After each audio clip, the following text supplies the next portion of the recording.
ಸ್ವೈಶ್ವರ್ಯಕಾಂತಿ ಪ್ರತತಃ ಸದೋದಿತಃ ಸ್ವಭಕ್ತ ಸಂತಾಪದುರಿಷ್ಟಹಂತ ರಾಮಾವತಾರೋ ಹರಿರೀಶ ಚಂದ್ರಮಾಃ ಸ್ವಾಂತಸ್ಥಾನಂತಶಯ್ಯಾಯ ಪೂರ್ಣಜ್ಞಾನರಸಾರ್ಣಸೆ ಉತ್ತುಂಗವಾಕ್ತರಂಗಾಯ ಮಧ್ವದುಗ್ಧಾಬ್ಧಯೇ ನಮಃ.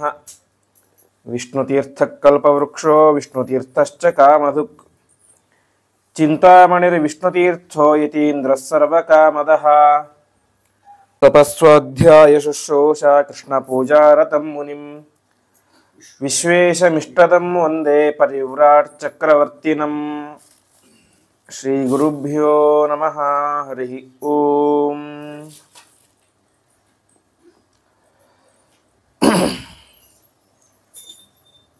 ರಾಮಾಯಣದ 3ನೇ ದಿವಸದ ಪ್ರವಚನದಲ್ಲಿ ನಾವೆಲ್ಲ ಸೇರಿದ್ದೇವೆ. ಹಿಂದೆ ಕೇಳಿದಂತೆ ಆ ಕೈಕೇಯಿಯ ಮಾತಿನಂತೆ ರಾಮ ಕಾಡಿಗೆ ಹೋಗ್ತಾನೆ. ಕಾಡಿಗೆ ಹೋದ ವಿಚಾರ ಭರತನಿಗೆ ಗೊತ್ತಿರೋದಿಲ್ಲ. ಅವನು ಹೋಗಿದ್ದೇ ಭರತನಿಗೋಸ್ಕರ, ಭರತ ರಾಜನಾಗಬೇಕು ಅನ್ನೋ ಉದ್ದೇಶದಿಂದಲೇ ಕಾಡಿಗೆ ಹೋಗಿದ್ದು. ಆದರೆ ಆ ವಿಚಾರವೇ ಭರತನಿಗೆ ಗೊತ್ತಿಲ್ಲ. ಕೊನೆಗೆ ಸ್ವಲ್ಪ ದಿವಸ ಆದ ಮೇಲೆ ಆ ಪುತ್ರನ ವಿರಹ ವೇದನೆಯಿಂದ ದಶರಥ ಸತ್ತು ಹೋಗ್ತಾನೆ. ಅನಂತರ ಭರತ ಬರ್ತಾನೆ. ಬಂದ ನಂತರ ಗೊತ್ತಾಗುತ್ತೆ, ನನ್ನ ತಾಯಿ ಈ ರೀತಿಯಾದಂಥ ಕೆಟ್ಟ ಕಾರ್ಯವನ್ನು ಮಾಡಿದ್ದಾಳೆ, ಅದರಿಂದಲೇ ನನ್ನ ಅಣ್ಣ ಕಾಡಿಗೆ ಹೋಗಿದ್ದು, ನಮ್ಮ ತಂದೆ ಇವತ್ತು ನಿಧನರಾಗಿದ್ದು ಅಂತ ತಾಯಿಗೆ ಬಾಯಿಗೆ ಬಂದ ರೀತಿಯಲ್ಲಿ ಬೈತಾನೆ. ಕೊನೆಗೆ ತಂದೆಯ ಅಂತ್ಯ ಸಂಸ್ಕಾರವನ್ನೆಲ್ಲ ಮಾಡ್ತಾನೆ. ತಂದೆಯ ಅಂತ್ಯ ಸಂಸ್ಕಾರ ಎಲ್ಲ ವಿಧಿವಿಧಾನ ಕಾರ್ಯ ಎಲ್ಲವೂ ಕೂಡ ಮುಗೀತು. ಅರಮನೆಗೆ ಭರತ ಬಂದ. ಭರತ ಬಂದಿದ್ದೇ ತಡ ಅಲ್ಲಿ ಇದ್ದಂತಹ ವಂದಿಮಾಗದರು, ಅಂದರೆ ಹೊಗಳುವಂತಹ ಕಾರ್ಯ. ವಂದಿಮಾಗದರು ಅಂತ ಹೇಳಿ ರಾಜನನ್ನು ಹೊಗಳುವಂತಹ ಕಾರ್ಯ, ಅವರ ಕೆಲಸನೇ ಹೊಗಳುವುದು. ಅವರದ್ದೇ ಒಂದು ಪರಂಪರೆ, ವಂಶ ಅಂತ ಇರುತ್ತೆ. ಆ ವಂದಿಮಾಗದರು ಬರ್ತಾರೆ. ಬಂದ ತಕ್ಷಣ ರಾಜಾಧಿರಾಜ ರಾಜಮಾರ್ತಾಂಡ ಸಾಕೇತ ದೇಶದ ರಾಜ ಭರತನಿಗೆ ಬಹುಪರಾಕ್ ಅಂತ ಹೇಳಿಸ್ತಾರೆ. ಭರತನಿಗೆ ಎಲ್ಲಿಲ್ಲದ ಸಿಟ್ಟು ಬರುತ್ತೆ. ನೀ ಮೊದಲು ಬಾಯಿ ಮುಚ್ಚಿ ಅಂತ ಹೇಳ್ತಾನೆ. ಯಾವತ್ತಿದ್ದರೂ ಅಯೋಧ್ಯೆ ರಾಜ ಅದು ಶ್ರೀರಾಮಚಂದ್ರನೇ, ನಾನು ಯಾವತ್ತೂ ಕೂಡ ರಾಜ ಆಗ್ಲಿಕ್ಕೆ ಸಾಧ್ಯನೇ ಇಲ್ಲ, ಹಾಗಾಗಿ ನನ್ನನ್ನು ಸರ್ವಥಾ ಹೊಗಳಬೇಡಿ ಅಂತ ಹೇಳ್ತಾನೆ. ಇಷ್ಟು ಹೇಳಿ ಅವನು ಆಗ ತಾನೇ ಅರಮನೆಯ ಒಳಗಡೆ ಒಂದು ಹೆಜ್ಜೆ ಇಟ್ಟಿದ್ದ. ತಕ್ಷಣವೇ ಆ ಹೆಜ್ಜೆಯನ್ನು ಹೊರಗೆ ತೆಗೆದ ಅಂತೆ. ನಾನು ಇನ್ನು ಮುಂದೆ ಅರಮನೆಯನ್ನು ಪ್ರವೇಶ ಮಾಡಲಿಕ್ಕೆ ಸಾಧ್ಯನೇ ಇಲ್ಲ ಅಂತ. ಅಷ್ಟು ಮಾತ್ರ ಒಂದು ಮಾತು ಹೇಳ್ತಾನೆ. ಇವತ್ತು ನಾನು, ನನ್ನ ತಮ್ಮ ಶತ್ರುಘ್ನ ಇದ್ದಾನೆ, ನೀವೆಲ್ಲರೂ ಇದ್ದೀರಿ, ಅರಮನೆಯ ಪ್ರಜೆಗಳು ಎಲ್ಲರೂ ಕೂಡ ಇದ್ದೀರಿ. ನಾವೆಲ್ಲರೂ ಕೂಡ ಈಗಲೇ ಎಲ್ಲರೂ ಎಲ್ಲಿಗೆ ಹೋಗೋಣ? ಕಾಡಿಗೆ ಹೋಗೋಣ. ರಾಮ ಎಲ್ಲಿದ್ದಾನಲ್ಲಿ ಹೋಗೋಣ. ಅವನನ್ನು ಅಲ್ಲಿ ಬಿಡಲಿಕ್ಕೆ ಸಾಧ್ಯನೇ ಇಲ್ಲ. ನಾವೆಲ್ಲರೂ ಕೂಡ ಒತ್ತಾಯ ಮಾಡಿ ರಾಮಚಂದ್ರನನ್ನು ಹಿಂದೆ ಕರೆದುಕೊಂಡು ಬರೋಣ, ಅವನನ್ನೇ ರಾಜನನ್ನಾಗಿ ಮಾಡಿ ಅಯೋಧ್ಯೆಯ ಗತವೈಭವವನ್ನು ಪಡೆಯೋಣ ಅಂತ. ಯಾಕೆಂದರೆ ಹಿಂದೆ ನಾವು ಅಯೋಧ್ಯೆಯನ್ನು ಕೇಳಿದಂತೆ ಅತ್ಯಂತ ಸುಂದರವಾದಂತಹ ನಗರಿ, ಸಾಕ್ಷಾತ್ ಮನು ಮಹಾರಾಜ ನಿರ್ಮಾಣ ಮಾಡಿದಂತಹ ನಗರಿ. ದಶರಥ ಮಹಾರಾಜ ರಾಮಚಂದ್ರ ಇರುವ ತನಕ ಅಯೋಧ್ಯೆ ಭಾರಿ ವೈಭವದಿಂದಾಗಿ ಮರಿತಾ ಇತ್ತು. ಯಾವಾಗ ರಾಮನು ಹೋದ, ಈ ಕಡೆ ದಶರಥನೂ ಮರಣ ಹೊಂದಿದ, ಅಂದಿನಿಂದಾಗಿ ಅಯೋಧ್ಯೆ ತನ್ನ ಎಲ್ಲ ಕಳೆಯನ್ನು ಕಳೆದುಕೊಂಡು ಬಿಟ್ಟಿತ್ತು. ವಾಲ್ಮೀಕಿ ರಾಮಾಯಣದಲ್ಲಿ ಹೇಳುವಂತೆ ಅಲ್ಲಿ ಪ್ರತಿನಿತ್ಯ ನಡೆಯುವಂತಹ ಯಜ್ಞ ಯಾಗಾದಿಗಳು, ತಪಸ್ಸು, ಪ್ರವಚನ, ಜ್ಞಾನ ಕಾರ್ಯ, ಅಗ್ನಿಹೋತ್ರ ಎಲ್ಲವೂ ಕೂಡ ನಿಂತು ಹೋಗ್ಬಿಟ್ಟಿತ್ತು ಅಂತೆ. ಆ ರೀತಿಯಾಗಿ ಪ್ರತಿಯೊಬ್ಬರ ಮನೆಯಲ್ಲೂ ಕೂಡ ಆ ಮರಣದ ಸೂತಕದ ವಾಸನೆ ಇತ್ತು. ಹಾಗಾಗಿ ಅಯೋಧ್ಯೆ ಮುಂಚಿನಂತೆ ಆಗಬೇಕು ಅಂತ ಹೇಳಿದ್ರೆ ರಾಮಚಂದ್ರ ಇಲ್ಲಿಗೆ ಬರಲೇಬೇಕು. ಹಾಗಾಗಿ ನಾವೆಲ್ಲರೂ ಕೂಡ ಹೋಗಿ ರಾಮನನ್ನು ಕರೆದುಕೊಂಡು ಬರೋಣ ಅಂತ ಇಟ್ಟ ಹೆಜ್ಜೆಯನ್ನು ಹಿಂದೆ ಮತ್ತೆ ವಾಪಸ್ ತೆಗೆದು ನಾವೆಲ್ಲರೂ ಕೂಡ ಈಗಲೇ ಹೋಗೋಣ ನಡೀರಿ ಎಂಬುದಾಗಿ ಹೇಳ್ತಾನೆ.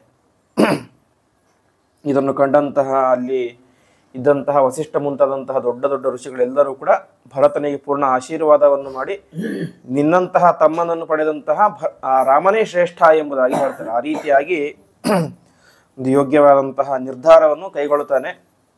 ಸರಿ, ಇಷ್ಟೆಲ್ಲ ಆಯಿತು. ಸುಮಂತ್ರನನ್ನು ಕೇಳ್ತಾನೆ ಭರತ ಮಹಾರಾಜ, ದಾರಿ ಹೇಗಿದೆ ಅಂತ. ಯಾಕೆಂದ್ರೆ ಹೋಗ್ತಾ ಇರೋದು ತಾನಿಬ್ಬರೂ ಅಲ್ಲ, ಹೋಗ್ತಾ ಇರೋದು ಅಯೋಧ್ಯೆಯ ಸಮಗ್ರ ಜನತೆ ಹೋಗ್ತಾ ಇದೆ. ಹಾಗಾಗಿ ದಾರಿ ಸರಿಯಾಗಿರಬೇಕು. ದಾರಿ ಸರಿ ಇಲ್ಲದೆ ಹೋದರೆ ಅವರಿಗೂ ಪ್ರಯಾಣವೂ ಕಷ್ಟ ಆಗುತ್ತೆ. ಕೇಳ್ತಾನೆ, ಇಲ್ಲ ದಾರಿ ಸರಿ ಇಲ್ಲ, ಅರಣ್ಯದ ಮಾರ್ಗ ಅಂತ. ಸರಿ, ಹಾಗಾದರೆ ಈಗಲೇ ಹೋಗಿ ಎಲ್ಲ ಶಿಲ್ಪಿಗಳನ್ನು ದಾರಿ ಸಮ ಮಾಡೋ ಕರೆದುಕೊಂಡು ಬನ್ನಿ, ಅವರು ಮುಂದೆ ಹೋಗಿ ದಾರಿಯನ್ನು ಸರಿ ಮಾಡಿದ್ರೆ ನಾವೆಲ್ಲರೂ ಆಮೇಲೆ ಹೋಗೋಣ ಅಂತ ಹೇಳ್ತಾನೆ.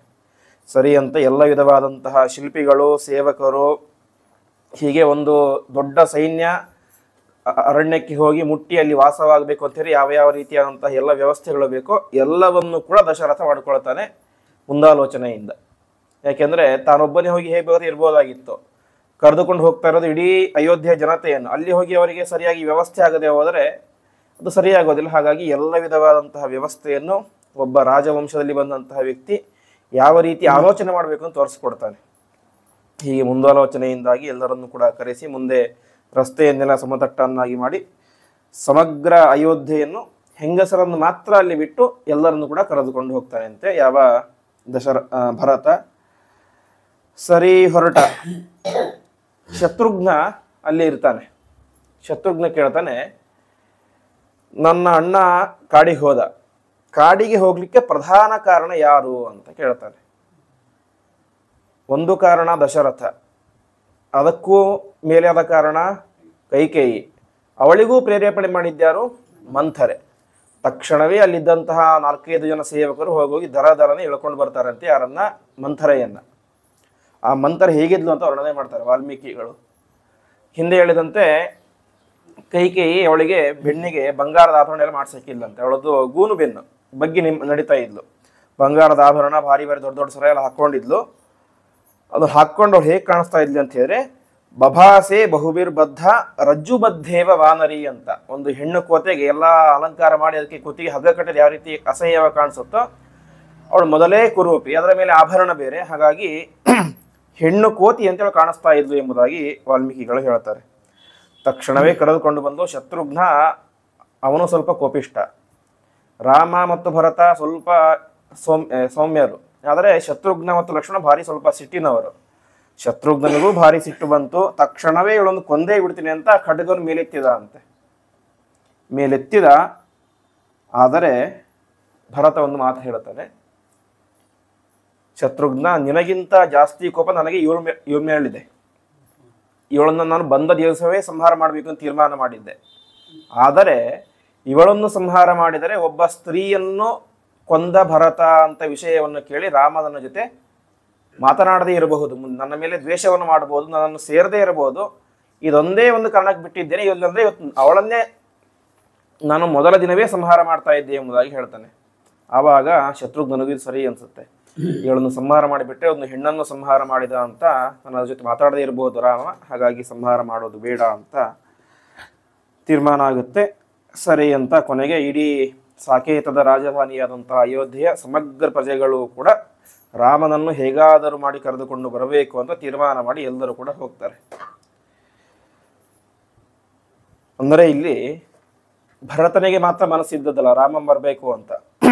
ಭರತನಿಗೂ ಇತ್ತು, ಅಷ್ಟೇ ಮನಸ್ಸು ಯಾರಿಗಿತ್ತು, ಎಲ್ಲ ಪ್ರಜೆಗಳಿಗೂ ಇತ್ತು. ಆದರೆ ಒಬ್ಬ ಮುಂದೆ ಕರೆದುಕೊಂಡು ಹೋಗೋನ್ ಬೇಕು, ತಾವೊಬ್ಬರೇ ಹೋಗ್ಲಿಕ್ಕೆ ಸಾಧ್ಯ ಆಗೋದಿಲ್ಲ. ಅವರೆಲ್ಲರನ್ನು ಕೂಡಿಸುವಂತ ಒಬ್ಬ ನಾಯಕ ಬೇಕು. ಅಂತಹ ನಾಯಕ ಸಿಕ್ಕ ಭರತ. ಹಾಗಾಗಿ ಎಲ್ಲರೂ ಕೂಡ ಅರಣ್ಯಕ್ಕೆ ಪ್ರವೇಶ ಮಾಡ್ತಾರೆ. ಮುಂದೆ ಸುಮಂತ್ರ ಹೋಗ್ತಾರೆ. ಯಾಕಂದ್ರೆ ಗೊತ್ತಿದ್ದದ ರೂಟ್ ಅವನೊಬ್ಬನಿಗೆ, ರಾಮ ಇಲ್ಲಿ ಹೋಗಿದ್ದಾನೆ ಅಂತ, ಸುಮಂತ್ರನಿಗೆ ಮಾತ್ರ. ಹಾಗಾಗಿ ಸುಮಂತ್ರನನ್ನು ಮುಂದೆ ಮಾಡಿಕೊಂಡು ಎಲ್ಲರೂ ಕೂಡ ಕಣ್ಣಲ್ಲಿ ನೀರು ಹಾಕ್ತಾ ಹೋಗ್ತಾ ಇರ್ತಾರೆ, ರಾಮ ಯಾವಾಗ ಸಿಗ್ತಾನೋ ಅಂತ. ಈಗ ಹೋಗ್ತಾ ಇರ್ತಾರೆ. ದೊಡ್ಡ ಅಪಾರವಾದಂತಹ ಸೈನ್ಯ. ವಾಲ್ಮೀಕಿಗಳು ಹೇಳ್ತಾರೆ, ಒಂದೊಂದು ಹೆಜ್ಜೆಯನ್ನು ಒಂದೊಂದು ಜನ, ಒಂದೊಂದು ಕುದುರೆ, ಆನೆ ಇಡಬೇಕಾದ್ರೆ ಭಾರಿ ದೊಡ್ಡ ಧೂಳಿ ಎದ್ಬಿಡ್ತಾ ಇತ್ತಂತೆ. ಧೂಳಿನ ಮಳೆ ಆಗ್ತಾ ಇದ್ದೇನೆ ಎಂಬುದಾಗಿ ಭಾಸ ಆಗ್ತಿತ್ತಂತೆ. ಅಷ್ಟು ಅಪಾರವಾದಂತಹ ಸೈನ್ಯ ಆ ಕಾಡಿನ ದಾರಿಯಲ್ಲಿ ಹೋಗ್ತಾ ಇರ್ತಾರೆ. ಮೊಟ್ಟ ಮೊದಲು ಬರೋದು ಗುಹನ ಒಂದು ಮನೆ. ಗುಹ ಸ್ವಲ್ಪ ಮೇಲೆ ನಿಂತು ನೋಡ್ತಾನೆ, ಇನ್ನು ಭಾರಿ ಧೂಳು ಬರ್ತಾ ಇದೆ. ಸ್ವಲ್ಪ ಹತ್ರ ಗಮನಿಸ್ತಾನೆ, ಭರತ ಬರ್ತಾ ಇದ್ದಾನೆ ಅನ್ನುವಂಥ ವಿಚಾರ ಗೊತ್ತಾಗುತ್ತೆ. ಯಾಕಂದ್ರೆ ಮುಂದೆ ಸುಮಂತ್ರ ಇದ್ದ, ಅವನು ಭರತನನ್ನು ನೋಡಿಲ್ಲ, ನೋಡಿದ್ದು ಸುಮಂತ್ರನನ್ನ. ಬರ್ತಾ ಇರೋದು ಭರತ ಅಂತ ಗೊತ್ತಾಗುತ್ತೆ. ಅವನಿಗೆ ಸಂದೇಹ ಬರುತ್ತೆ, ಭರತನಿಗೆ ರಾಮನ ಮೇಲೆ ತುಂಬಾ ಪ್ರೀತಿ ಇದೆ ಅಂತ ನಾನು ಕೇಳಿದ್ದೇನೆ. ಭರತ ರಾಮನ ನೋಡ್ಬೇಕಂತ ಬರ್ತಾ ಇದ್ರೆ ಒಬ್ಬನೇ ಬರ್ತಾ ಇದ್ದ, ಆದ್ರೆ ಇವನ ಜೊತೆ ಅಪಾರವಾದಂತಹ ಸೈನ್ಯ ಬರ್ತಾ ಇದೆ. ಹಾಗಾಗಿ ಗುಹನಿಗೆ ಭರತನ ಡೌಟ್ ಬರುತ್ತೆ ಅಂತೆ. ಏನಂದ್ರೆ, ಇವನ ತಾಯಿ ರಾಮನನ್ನು ಕಾಡಿಗೆ ಕಳಿಸಿದ್ಲು, ಇವನು ರಾಮನನ್ನು ಅರಣ್ಯದಲ್ಲೂ ಆರಾಮಾಗಿ ಇರ್ಲಿಕ್ಕೆ ಬಿಡ್ತಾ ಇಲ್ಲ, ಇವನನ್ನು ಸಂಹಾರ ಮಾಡಬೇಕು ಅಂತ ಭರತ ಬರ್ತಾ ಇದ್ದಾನೇನೋ ಅಂತ ಇವನ ಮೇಲೆ ಅಪನಂಬಿಕೆ ಶುರುವಾಗುತ್ತೆ ಅಂತೆ. ಅಂದರೆ ಅದು ರಾಮನ ಮೇಲೆ ಇದ್ದಂಥ ಭಕ್ತಿ ಇವನ ಮೇಲೆ ಅಪನಂಬಿಕೆ ಬರ್ಲಿಕ್ಕೆ ಕಾರಣ ಆಯಿತು ಅಷ್ಟೆ. ಸರಿ, ಕೊನೆ ಅನ್ಕೊಂಡ, ಆದರೂ ಡೌಟ್ ಇತ್ತು. ಭರತ ಅಷ್ಟು ಕೆಟ್ಟವನಲ್ಲ ಅಂತ ಕೇಳಿದ್ದೇನೆ, ನನಗೇನು ಗೊತ್ತಾಗ್ತಾ ಇಲ್ಲ, ಏನು ಮಾಡೋದು ಅಂತ ತೀರ್ಮಾನ ಮಾಡ್ತಾನೆ. ಕೊನೆಗೆ ಒಂದು ನಿಯಮಕ್ಕೆ ಬರ್ತಾನೆ. ಅವನ 1000 ಜನ ಸೈನಿಕರನ್ನು ನೀವೆಲ್ಲರೂ ಕೂಡ ಒಂದೊಂದು ಕಡೆ ಹೋಗಿ ನಿಂತ್ಕೊಳ್ಳಿ, ನಾನು ಹೋಗಿ ಭರತನ ಮಾತಾಡಿಸ್ತೇನೆ. ನನಗೇನಾದರೂ ಭರತನ ಮೇಲೆ ಡೌಟ್ ಬಂದರೆ ನಿಮಗೊಂದು ಆಜ್ಞೆ ಕೊಡ್ತೇನೆ, ತಕ್ಷಣವೇ ನೀವು ಭರತನನ್ನು ಸಂಹಾರ ಮಾಡಬೇಕು, ಇಲ್ಲದೆ ಹೋದರೆ ಬೇಡ ಅಂತ. ಸರಿ ಅಂತ ಎಲ್ಲರನ್ನೂ ಕೂಡ ಒಂದು ಕಡೆ ನಿಲ್ಲಿಸ್ತಾನೆ. ತಾನೊಬ್ಬನೇ ಭರತನ ಹತ್ತಿರ ಹೋಗ್ತಾನೆ. ಬಂದ ತಕ್ಷಣ ಪರಿಚಯ ಆಗುತ್ತೆ ಎಲ್ಲ, ನಾನು ಗುಹ, ಇವನು ಭರತ ಅಂತೆಲ್ಲ ಪರಿಚಯ ಆಗುತ್ತೆ. ಸರಿ, ಗುಹ ಎಲ್ಲ ಚೆನ್ನಾಗಾಯ್ತು. ರಾಮ ಹೋದಂತಹ ದಾರಿ ಯಾವುದು, ರಾಮ ಎಲ್ಲಿಗೆ ಹೋಗಿದ್ದಾನೆ ಅಂತ ಆವಾಗ ಭರತನಿಗೆ ಗುಹನಿಗೆ ಸ್ವಲ್ಪ ಡೌಟ್ ಬರುತ್ತೆ. ಗುಹ ಹೇಳ್ತಾನೆ, ಅಲ್ಲ ಭರತ, ನಿನ್ನ ತಾಯಿ ಅಂತರೂ ಕಾಡಿ ಕಳಿಸ್ಬಿಟ್ಲು, ಇವತ್ತು ನೀನು ಅವನನ್ನು ಸಂಹಾರ ಮಾಡಬೇಕಿದ್ದು ಬಂದಿದ್ದೀಯೇ ಏನೋ ಅಂತ ಕೇಳ್ತಾನೆ ಗುಹ. ಸ್ವಲ್ಪ ಹೊರಟಾಗಿ ಕೇಳ್ತಾನೆ. ಅದಕ್ಕೆ ಭರತನಿಗೆ ತುಂಬ ಬೇಜಾರಾಗೋಗ್ಬಿಡುತ್ತೆ. ಅವನು ಹೇಳ್ತಾನೆ, ನಾನು ನಿನ್ನ ಬಗ್ಗೆ ಕೇಳಿದ್ದೆ, ಗುಹನ ಬಗ್ಗೆ. ಗುಹ ಅತ್ಯಂತ ಸಾತ್ವಿಕನಾದಂತಹ ವ್ಯಕ್ತಿ ಅಂತ ರಾಮ ನಿನ್ನ ಬಗ್ಗೆ ನನಗೆ ಯಾವಾಗಲೂ ಹೇಳ್ತಾ ಇದ್ದೆ. ಯಾಕಂದರೆ ರಾಮ ಮತ್ತು ಗುಹ ಇಬ್ಬರು ಫ್ರೆಂಡ್ಸ್. ಗುಹನ ಬಗ್ಗೆ ತುಂಬ ಹೇಳ್ತಾ ಇದ್ದ ರಾಮ ಎಲ್ಲರಿಗೂ. ಭರತನಿಗೂ ಹೇಳಿದ್ದ, ಗುಹ ತುಂಬ ಸಾತ್ವಿಕ ವ್ಯಕ್ತಿ, ಯಾರೊಬ್ಬರಿಗೂ ಮನಸ್ಸಿನಲ್ಲೂ ಕೇಳು ಬಯಸೋದಿಲ್ಲ ಅಂತ ವ್ಯಕ್ತಿ ಅಂತ. ಅದಕ್ಕೆ ಭರತ ಹೇಳ್ತಾನೆ, ನಿನ್ನಂತಹ ಪರಮ ಸಾತ್ವಿಕನಾದಂತಹ ವ್ಯಕ್ತಿಗೂ ಕೂಡ ನನ್ನ ಮೇಲೆ ಡೌಟ್ ಬರ್ತಾ ಇದೆ ಅಂತೀರ, ನಾನೆಂಥ ದೌರ್ಭಾಗ್ಯಶಾಲಿ ಅಂತ. ಯಾರೋ ಬೇರೆಯವರಿಗೆ ಡೌಟ್ ಬರೀದ್ರೆ ಅವನು ತುಂಬ ದುಃಖ ಪಡ್ತಾ ಇರಲಿಲ್ಲ. ಗುಹನಂತಹ ಸಾತ್ವಿಕ ವ್ಯಕ್ತಿಗೆ ಭರತ ರಾಮನನ್ನು ಸಂಹಾರ ಮಾಡ್ಲಿಕ್ಕೆ ಬಂದಿದ್ದಾನೆ ಅಂತ ಸಂಶಯ ಬಂದಿದೆ ಅಂತ ಹೇಳಿದ್ರೆ, ನಾನೆಂಥ ದೌರ್ಭಾಗ್ಯಶಾಲಿ, ನಾನೆಂತಹ ಕೆಟ್ಟ ತಾಯಿ ಹೊಟ್ಟೆಯಲ್ಲಿ ಹುಟ್ಟಿದ್ದೇನೆ ಎಂಬುದಾಗಿ ಅವನಿಗೆ ತುಂಬ ಬೇಸರ ಆಗುತ್ತೆ. ಆವಾಗ ಅವನು ಹೇಳ್ತಾನೆ, ದಯಮಾಡಿ ನನ್ನ ಮೇಲೆ ತಪ್ಪು ತಿಳಿಬೇಡ, ನಾನು ಬಂದಿರೋದು ರಾಮನನ್ನು ವಾಪಸ್ ಕರೆದುಕೊಂಡು ಹೋಗ್ಲಿಕ್ಕೆ ಅಷ್ಟೇ. ಹಾಗಾದ್ರೆ ಸೈನ್ಯ ಯಾಕೆ ಅಂತ ಕೇಳ್ತಾನೆ. ಅಷ್ಟಾದ್ರೂ ಗುಹ ಬಿಡೋದಿಲ್ಲ. ಸೈನ್ಯ ಯಾಕೆ ಕರ್ಕೊಂಡು ಬಂದಿದೆಯಾ ಅಂತ. ಇಲ್ಲ, ನಾನು ಒಬ್ಬರೇ ಕರೆದ್ರೆ ರಾಮ ಬರೋದಿಲ್ಲ, ಏನೋ ತಮ್ಮ ಅಂತ ನನ್ನನ್ನು ಪುಸಲಾಯಿಸಿ ಕಳಿಸಿಬಿಡ್ತಾನೆ. ಆದರೆ ಇಡೀ ಸೈನ್ಯ ಬಂದಿದೆ, ಇಡೀ ರಾಜ್ಯದ ಜನತೆ ಬಂದಿದ್ದಾರೆ ಅಂತ ಹೇಳಿದ್ರೆ ಅವರ ಮಾತಿಗೆ ರಾಮ ಕರಗುತ್ತಾನೆ. ಹಾಗಾಗಿ ಎಲ್ಲ ಸೈನ್ಯವನ್ನು ಕೂಡ ಕರೆದುಕೊಂಡು ಬಂದಿದ್ದೇನೆ ಅಂತ ಹೇಳ್ತಾನೆ. ಆವಾಗ ಗುಹ ತನ್ನ ಎಲ್ಲ ಸೈನಿಕರಿಗೆ ವಾಪಸ್ ಬನ್ನಿ ಅಂತ ಹೇಳ್ತಾನೆ. ಆವಾಗ ಎಲ್ಲ 1000 ಜನ ಸೈನಿಕರು ಕೂಡ ವಾಪಸ್ ಎಲ್ಲೆಲ್ಲಿ ಅಡ್ಕೊಂಡು ಕುಳಿತಿದ್ರು ಎಲ್ಲರಿಂದ ವಾಪಸ್ ಬರ್ತಾರೆ. ಸರಿ, ಇವತ್ತು ನೀವು ರಾಮ ತುಂಬ ದೂರ ಹೋಗಿದ್ದಾನೆ, ಈಗಾಗಲೇ ಸಾಯಂಕಾಲ ಆಗಿದೆ, ನೀವು ರಾತ್ರಿ ಹೊತ್ತು ಕಾಡಿನಲ್ಲಿ ಪ್ರಯಾಣ ಮಾಡೋದು ಕಷ್ಟ, ಹಾಗಾಗಿ ಇವತ್ತು ಇಲ್ಲೇ ಮಲಗಿಕೊಂಡು ನಾಳೆ ಹೋಗಿ ಅಂತ ಹೇಳ್ತಾನೆ. ಆಯಿತು ಅಂತ ಒಪ್ಕೊಳ್ತಾನೆ. ಗುಹ ತನ್ನ ಮನೆಯಲ್ಲಿ ಎಲ್ಲರಿಗೂ ಕೂಡ ಯಾವ ಯಾವ ರೀತಿಯಾದಂಥ ಉಪಚಾರ ಮಾಡಬೇಕು ಎಲ್ಲವನ್ನು ಕೂಡ ಮಾಡ್ತಾನೆ. ಕೊನೆಗೆ ಭರತ ಕೇಳ್ತಾನೆ, ನನ್ನ ಅಣ್ಣ ರಾಮ ಯಾವ ಮಂಚದ ಮೇಲೆ ಮಲಗಿದ್ದ ತೋರಿಸು, ನಾನು ಅಲ್ಲೇ ಮಲಗ್ತೇನೆ ಅಂತ. ಅದು ಗುಹ ಹೇಳ್ತಾನೆ, ಮಂಚದ ಮೇಲೆ ಎಲ್ಲಿ ಮಲಗಿದ ನಿಮ್ಮ ಅಣ್ಣ ಮಲಗಿದ್ದು ಖಾಲಿ ನೆಲದ ಮೇಲೆ ಹುಲ್ಲು ಹಾಸಿಕೊಂಡು ಮಲಗಿದ್ದ ಎಂಬುದಾಗಿ ಹೇಳ್ತಾನೆ. ಭರತನಿಗೆ ಇನ್ನಷ್ಟು ದುಃಖ ಆಗುತ್ತೆ. ಹಾಗಾದರೆ ನಾನು ಕೂಡ ಇವತ್ತು ಇಲ್ಲೇ ಮಲಗ್ತೇನೆ ಅಂತ ಹೇಳ್ತಾನೆ. ಮಲಗ್ತಾನೆ. ತಕ್ಷಣವೇ ಹೇಳ್ತಾನೆ, ತಕ್ಷಣವೇ ಅದೊಂದು ಪ್ರತಿಜ್ಞೆ ಮಾಡ್ತಾನೆ.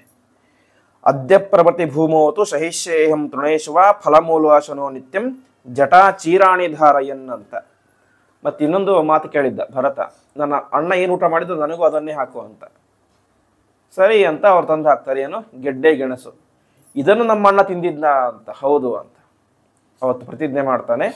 ಇನ್ನು ಮುಂದೆ ನಾನು ಯಾವತ್ತೂ ಕೂಡ ಮಂಚದ ಮೇಲೆ ಮಲಗಲಿಕ್ಕೆ ಸಾಧ್ಯನೇ ಇಲ್ಲ. ಇನ್ನು ಮುಂದೆ ನಾನು ನಿರಂತರವಾಗಿ ಭೂಮಿಯ ಮೇಲೆ ಮಲಗ್ತೇನೆ, ಭೂಮಿಯ ಮೇಲೆ ಹುಲ್ಲನ್ನು ಹಾಸಿಕೊಂಡು ಮಲಗ್ತೇನೆ.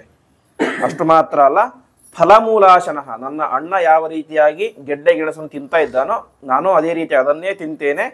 ಜಟಾ ಚೀರಾಣಿ ಧಾರೆಯನ್ನು, ಅವನು ನಾರುಮಡಿಯನ್ನು ಹುಟ್ಟಿದ್ದ, ಜಟೆಯನ್ನು ಧಾರಣೆ ಮಾಡಿದ್ದ. ಇನ್ನು ಮುಂದೆ ನಾನು ಕೂಡ ಈ ರಾಜನ ಪಟ್ಟೆ ಪೀತಾಂಬರ ಎಲ್ಲವನ್ನು ಕೂಡ ಬಿಟ್ಟು ನಾರು ಮಡಿಯನ್ನು ಹುಟ್ಟು ಜಟೆಯನ್ನು ಧಾರಣೆ ಮಾಡಿ ರಾಮ ಯಾವ ರೀತಿಯಾಗಿ ಬದುಕ್ತಾ ಇದ್ದಾನೋ ನಾನು ಕೂಡ ಅದೇ ರೀತಿಯಾಗಿ ಬದುಕ್ತೇನೆ ಎಂಬುದಾಗಿ ಹೇಳ್ತಾರೆ. ಇಂತಹ ಭಯಂಕರ ಪ್ರತಿಜ್ಞೆಯನ್ನು ತಾನಾಗಿಯೇ ಬಂದದ್ದು ರಾಜ್ಯ. ಅವನೇನೋ ಭರತ ಹೋಗಿ ದಶರಥ ಹತ್ರ ಹೇಳಿಲ್ಲ, ಸೀತೆಯ ಹತ್ರ ಹೇಳಿಲ್ಲ, ಕೈಕೇಯಿ ಹತ್ರ ಹೇಳಿಲ್ಲ, ನನಗೆ ರಾಜ್ಯ ಬೇಕು ಅಮ್ಮ ಕೊಡಿಸು ಅಂತ ಯಾವುದನ್ನು ಹೇಳಿಲ್ಲ. ತಾನಾಗಿಯೇ ಬಂದಂತಹ ರಾಜ್ಯವನ್ನು ಇಷ್ಟು ನಯವಾಗಿ ತಿರಸ್ಕಾರ ಮಾಡಿ ಇನ್ನು ಮುಂದೆ ನಾನು ರಾಜ್ಯವನ್ನು ಪ್ರವೇಶವೇ ಮಾಡೋದಿಲ್ಲ ಅಂತ ಹೇಳ್ತಾನೆ. ಈ ಮೊದಲು ಹೇಳಿದ್ದ ಅರಮನೆಗೆ ಬರೋದಿಲ್ಲ ಅಂತ, ಇವತ್ತು ಹೇಳ್ತಾನೆ ನಾನು ಅಯೋಧ್ಯೆಗೆ ಬರೋದಿಲ್ಲ ಎಂಬುದಾಗಿ ಘೋರವಾದಂತಹ ಪ್ರತಿಜ್ಞೆಯನ್ನು ಮಾಡ್ತಾನೆ. ಇಂತಹ ಘೋರವಾದಂಥ ಪ್ರತಿಜ್ಞೆ ಕಂಡಾಗ ನಮಗೆ ಆಶ್ಚರ್ಯ ಆಗುತ್ತೆ. ರಾಮನ ಇಲ್ಲಿ ತನಕ ಏನು ಅಂದ್ಕೊಂಡಿದ್ವಿ, ರಾಮ ಯಾವ ಒಂದು ಚಕಾರವನ್ನು ಎತ್ತಲಿಲ್ಲ, ರಾಜ್ಯವನ್ನು ಬಿಟ್ಟು ಬಿಟ್ಟ, ತ್ಯಾಗ ಮಾಡಿದ ಅಂತ. ಇಲ್ಲಿ ನೋಡಿದರೆ ಭರತ ರಾಮನೇನೋ ದೇವರು ಅಂತ ಉನ್ನತ ವ್ಯಕ್ತಿತ್ವ ಇತ್ತು, ಅವನ ಕಾರ್ಯ ಸಿದ್ಧಿಯಾಗಬೇಕಾಗಿತ್ತು, ಕಾಡಲ್ಲಿ ಇದ್ದು ಸೀತೆ ಅಪಹಾರ ಆಗಬೇಕಾಗಿತ್ತು, ಸರಿ. ಆದರೆ ಭರತನಿಗೆ ಈ ರೀತಿಯಾದ ಯಾವ ಉದ್ದೇಶವೂ ಇರಲಿಲ್ಲ. ಅವನಿಗೆ ಇದ್ದಿದ್ದು ಒಂದೇ, ರಾಮನ ಮೇಲೆ ನಿಷ್ಕಲ್ಮಶವಾದಂತಹ ಭ್ರಾತೃತ್ವ ಪ್ರೀತಿ. ಆ ಭ್ರಾತೃತ್ವ ಪ್ರೀತಿಯೇನೆ, ಸಹೋದರ ಪ್ರೀತಿಯೇನೆ ಅವನಿಗೆ ಈ ಎಲ್ಲವನ್ನು ಕೂಡ ತ್ಯಾಗ ಮಾಡುವಂತಹ ಬುದ್ಧಿಯ ತಂದುಕೊಟ್ಟಿತ್ತು. ಹೀಗೆ ಭರತ ದೊಡ್ಡ ತ್ಯಾಗವನ್ನು ಮಾಡ್ತಾನೆ. ಹಾಗಾಗಿ ಇಲ್ಲಿ ವಾಲ್ಮೀಕಿಗಳು ಹೇಳ್ತಾರೆ, ಭರತ ತ್ಯಾಗ ಮಾಡಿದ್ದು ರಾಮನಿಗೋಸ್ಕರ. ರಾಮ ಅವನ ದೃಷ್ಟಿಯಲ್ಲಿ ಒಬ್ಬ ಅಣ್ಣ ಮಾತ್ರ, ಆದರೆ ರಾಮ ನಿಜವಾಗಿಯೂ ಅವನೊಬ್ಬ ದೇವರು. ಹಾಗಾಗಿ ದೇವರಿಗೋಸ್ಕರ ನಾವು ಭಕ್ತರಾದಂಥವ್ರು ಎಂಥ ದೊಡ್ಡ ತ್ಯಾಗವನ್ನಾದರೂ ಕೂಡ ಮಾಡಲಿಕ್ಕೆ ಸಿದ್ಧರಾಗಿರಬೇಕು ಎಂಬುದಾಗಿ ಹೇಳ್ತಾರೆ. ಹಾಗಾಗಿ ಅಂತಹ ಪರಮಾತ್ಮನನ್ನು ಮೆಚ್ಚಬೇಕು ಅಂತ ಹೇಳಿದರೆ ನಾವು ಒಂದು ಆಶೀರ್ವಾದ ಮಂತ್ರ ಇದೆ, ಭದ್ರಂ ಕರ್ಣೇಭಿಃ ಶೃಣುಯಾಮ ದೇವಾಃ ಭದ್ರಂ ಪಶ್ಯೇಮ ಅಕ್ಷಭಿಃ ಯಜತ್ರಾಃ ಸ್ಥಿರೈರಂಗೈ ಸುಷ್ಠುವಾಂಸಸ್ತನೂಭಿಃ ವಿಷೇಮ ದೇವಹಿತಂ ಯದಾಯುಃ ಅಂತ. ಅಂದರೆ ನಾವು ಅನೇಕ ಕಾರ್ಯಗಳನ್ನು ಮಾಡ್ತೇವೆ, ಕೆಲವೊಂದನ್ನು ಬೇರೆ ಮೆಚ್ಚಲಿಕ್ಕೋಸ್ಕರ ಅಂತ ಮಾಡ್ತೇವೆ, ಎಲ್ಲವನ್ನು ಕೂಡ ಮಾಡ್ತೇವೆ. ಅದಕ್ಕೆ ಆ ವೇದ ಪುರುಷ ಹೇಳ್ತಾನೆ, ವಿಷೇಮ ದೇವಹಿತಂ ಯದಾಯುಃ ಅಂತ. ಬೇರೆ ಯಾರ್ಯಾರೋ ಮೆಚ್ಚುವಂಥ ಕೆಲಸವನ್ನು ನೀವು ಮಾಡ್ಲಿಕ್ಕೆ ಹೋಗಬೇಡಿ. ನೀವು ಮಾಡುವಂಥ ಕೆಲಸ ಹೇಗಿರಬೇಕು ಅಂತ ಹೇಳಿದ್ರೆ ದೇವಹಿತಂ, ದೇವರು ಮೆಚ್ಚುವಂಥ ಕೆಲಸವನ್ನು ಮಾಡಬೇಕು ಎಂಬುದಾಗಿ ಹೇಳ್ತಾರೆ. ಹಾಗೆ ಭರತನೂ ಕೂಡ ಆ ರೀತಿಯ ದೊಡ್ಡ ಕಾರ್ಯವನ್ನು ಮಾಡ್ತಾನೆ. ಇಷ್ಟೆಲ್ಲ ಆಯಿತು. ಮರುದಿನ ಬೆಳಗ್ಗೆ ಎದ್ದ, ಅಲ್ಲಿ ನದಿಯಲ್ಲಿ ಸ್ನಾನಾದಿಗಳನ್ನು ಮುಗಿಸಿಕೊಂಡು ಮುಂದೆ ಗಂಗಾ ನದಿ ಮಧ್ಯದಲ್ಲಿ, ಆ ಗಂಗಾ ನದಿಯನ್ನು ಗುಹ ದಾಟಿಸ್ತಾನೆ. ಯಾಕಂದರೆ ಗುಹನ ಕೆಲಸವೇ ಅದು, ನದಿಯನ್ನು ದಾಟಿಸುವಂಥ ಒಂದು ಕೆಲಸ. ಹಾಗಾಗಿ ನದಿಯನ್ನು ದಾಟಿಸ್ತಾನೆ. ಮುಂದೆ ಭರದ್ವಾಜ ಋಷಿಗಳ ಆಶ್ರಮಕ್ಕೆ ಹೋಗ್ತಾನೆ. ಅಲ್ಲಿ ಹೋದಾಗಲೂ ಮತ್ತೆ ಇದೇ ಸಮಸ್ಯೆ, ಯಾರಿಗೆ? ಭರತನಿಗೆ.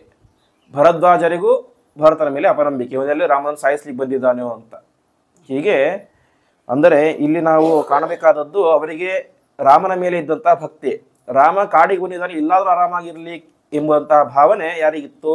ಗುಹನಿಗೆ ಇತ್ತು, ಭರದ್ವಾಜರಿಗೆ ಇತ್ತು. ಹಾಗಾಗಿ ಮತ್ತೆ ಅವರು ಅದೇ ರೀತಿ ಪ್ರಶ್ನೆ ಕೇಳ್ತಾರೆ, ಇಲ್ಲೂ ಅವನು ಸಾಯಿಸ್ಲಿಕ್ಕೆ ಬಂದಿದೆಯಾ ಅಂತ. ಇಲ್ಲ ಇಲ್ಲ, ನಾನು ಅದಕ್ಕೆ ಬಂದಿಲ್ಲ ಎಂಬುದಾಗಿ ಎಲ್ಲವನ್ನು ಕೂಡ ತಿಳಿಸ್ತಾನೆ. ಸರಿ, ಹಾಗಾದರೆ ನೀನಿವತ್ತು ಇಲ್ಲೇ ವಾಸವಾಗಿ ಇರು, ಮರುದಿನ ದಿವಸನೇ ನಾನು ರಾಮ ಇದ್ದಲ್ಲೇ ಕಳಿಸ್ತೇನೆ ಎಂಬುದಾಗಿ ತಿಳಿಸ್ತಾರೆ. ಸರಿ ಅಂತ ಅಲ್ಲಿ ವಾಸ ಮಾಡಲಿಕ್ಕೆ ಎಲ್ಲವನ್ನು ಕೂಡ ವ್ಯವಸ್ಥೆ ಮಾಡ್ತಾರೆ. ಇಲ್ಲಿ ಭರತ ಒಂದು ಉಪಾಯ ಮಾಡಿದ್ದ. ಹಿಂದೆ ಗುಹನಿಗೆ ಡೌಟ್ ಬಂದಿದ್ದ, ಯಾಕೆ ಇವನ ಮೇಲೆ ಒಬ್ಬನೇ ಬಂದಿದ್ದು ಡೌಟ್ ಬರ್ತಾ ಇರಲಿಲ್ಲ, ಸೈನ್ಯ ಎಲ್ಲ ಬಂದಿತ್ತು, ಅದಕ್ಕೆ ಡೌಟ್ ಬಂತು. ಅದಕ್ಕೆ ಭರತ ಒಂದು ಉಪಾಯ ಮಾಡ್ತಾನೆ, ಇನ್ಮೇಲೆ ನಾನು ಸೈನ್ಯ ಕರೆದುಕೊಂಡು ಹೋಗೋದು ಬೇಡ, ನಾನು ಒಬ್ಬನೇ ಹೋಗ್ತೇನೆ ಅಂತ. ಸೊ ಒಬ್ಬನೇ ಹೋಗಿರ್ತಾನೆ ಭರದ್ವಾಜರ ಆಶ್ರಮಕ್ಕೆ. ಅವನು ಪ್ರಶ್ನೆ ಮಾಡ್ತಾನೆ ಭರದ್ವಾಜರು, ಅಲ್ಲ ನೀನು ಸೈನ್ಯವನ್ನೆಲ್ಲ ಅಲ್ಲೇ ದೂರ ಬಿಟ್ಟು ಬಂದಿದ್ದೀಯಾ, ನೀನು ಒಬ್ಬನೇ ಯಾಕೆ ಬಂದು ಸೈನ್ಯ ಕರೆದುಕೊಂಡು ಬರ್ಬೋದಾಗಿತ್ತಲ್ಲ ಅಂತ. ಅದಕ್ಕೆ ಹೇಳ್ತಾನೆ ಯಾವ ಭರತ, ನನ್ನದು ಭಾರೀ ದೊಡ್ಡ ಸೈನ್ಯ, ನಿಮ್ಮ ಆಶ್ರಮ ಅತ್ಯಂತ ಮೃದುವಾದದ್ದು, ಅತ್ಯಂತ ಪವಿತ್ರವಾದದ್ದು.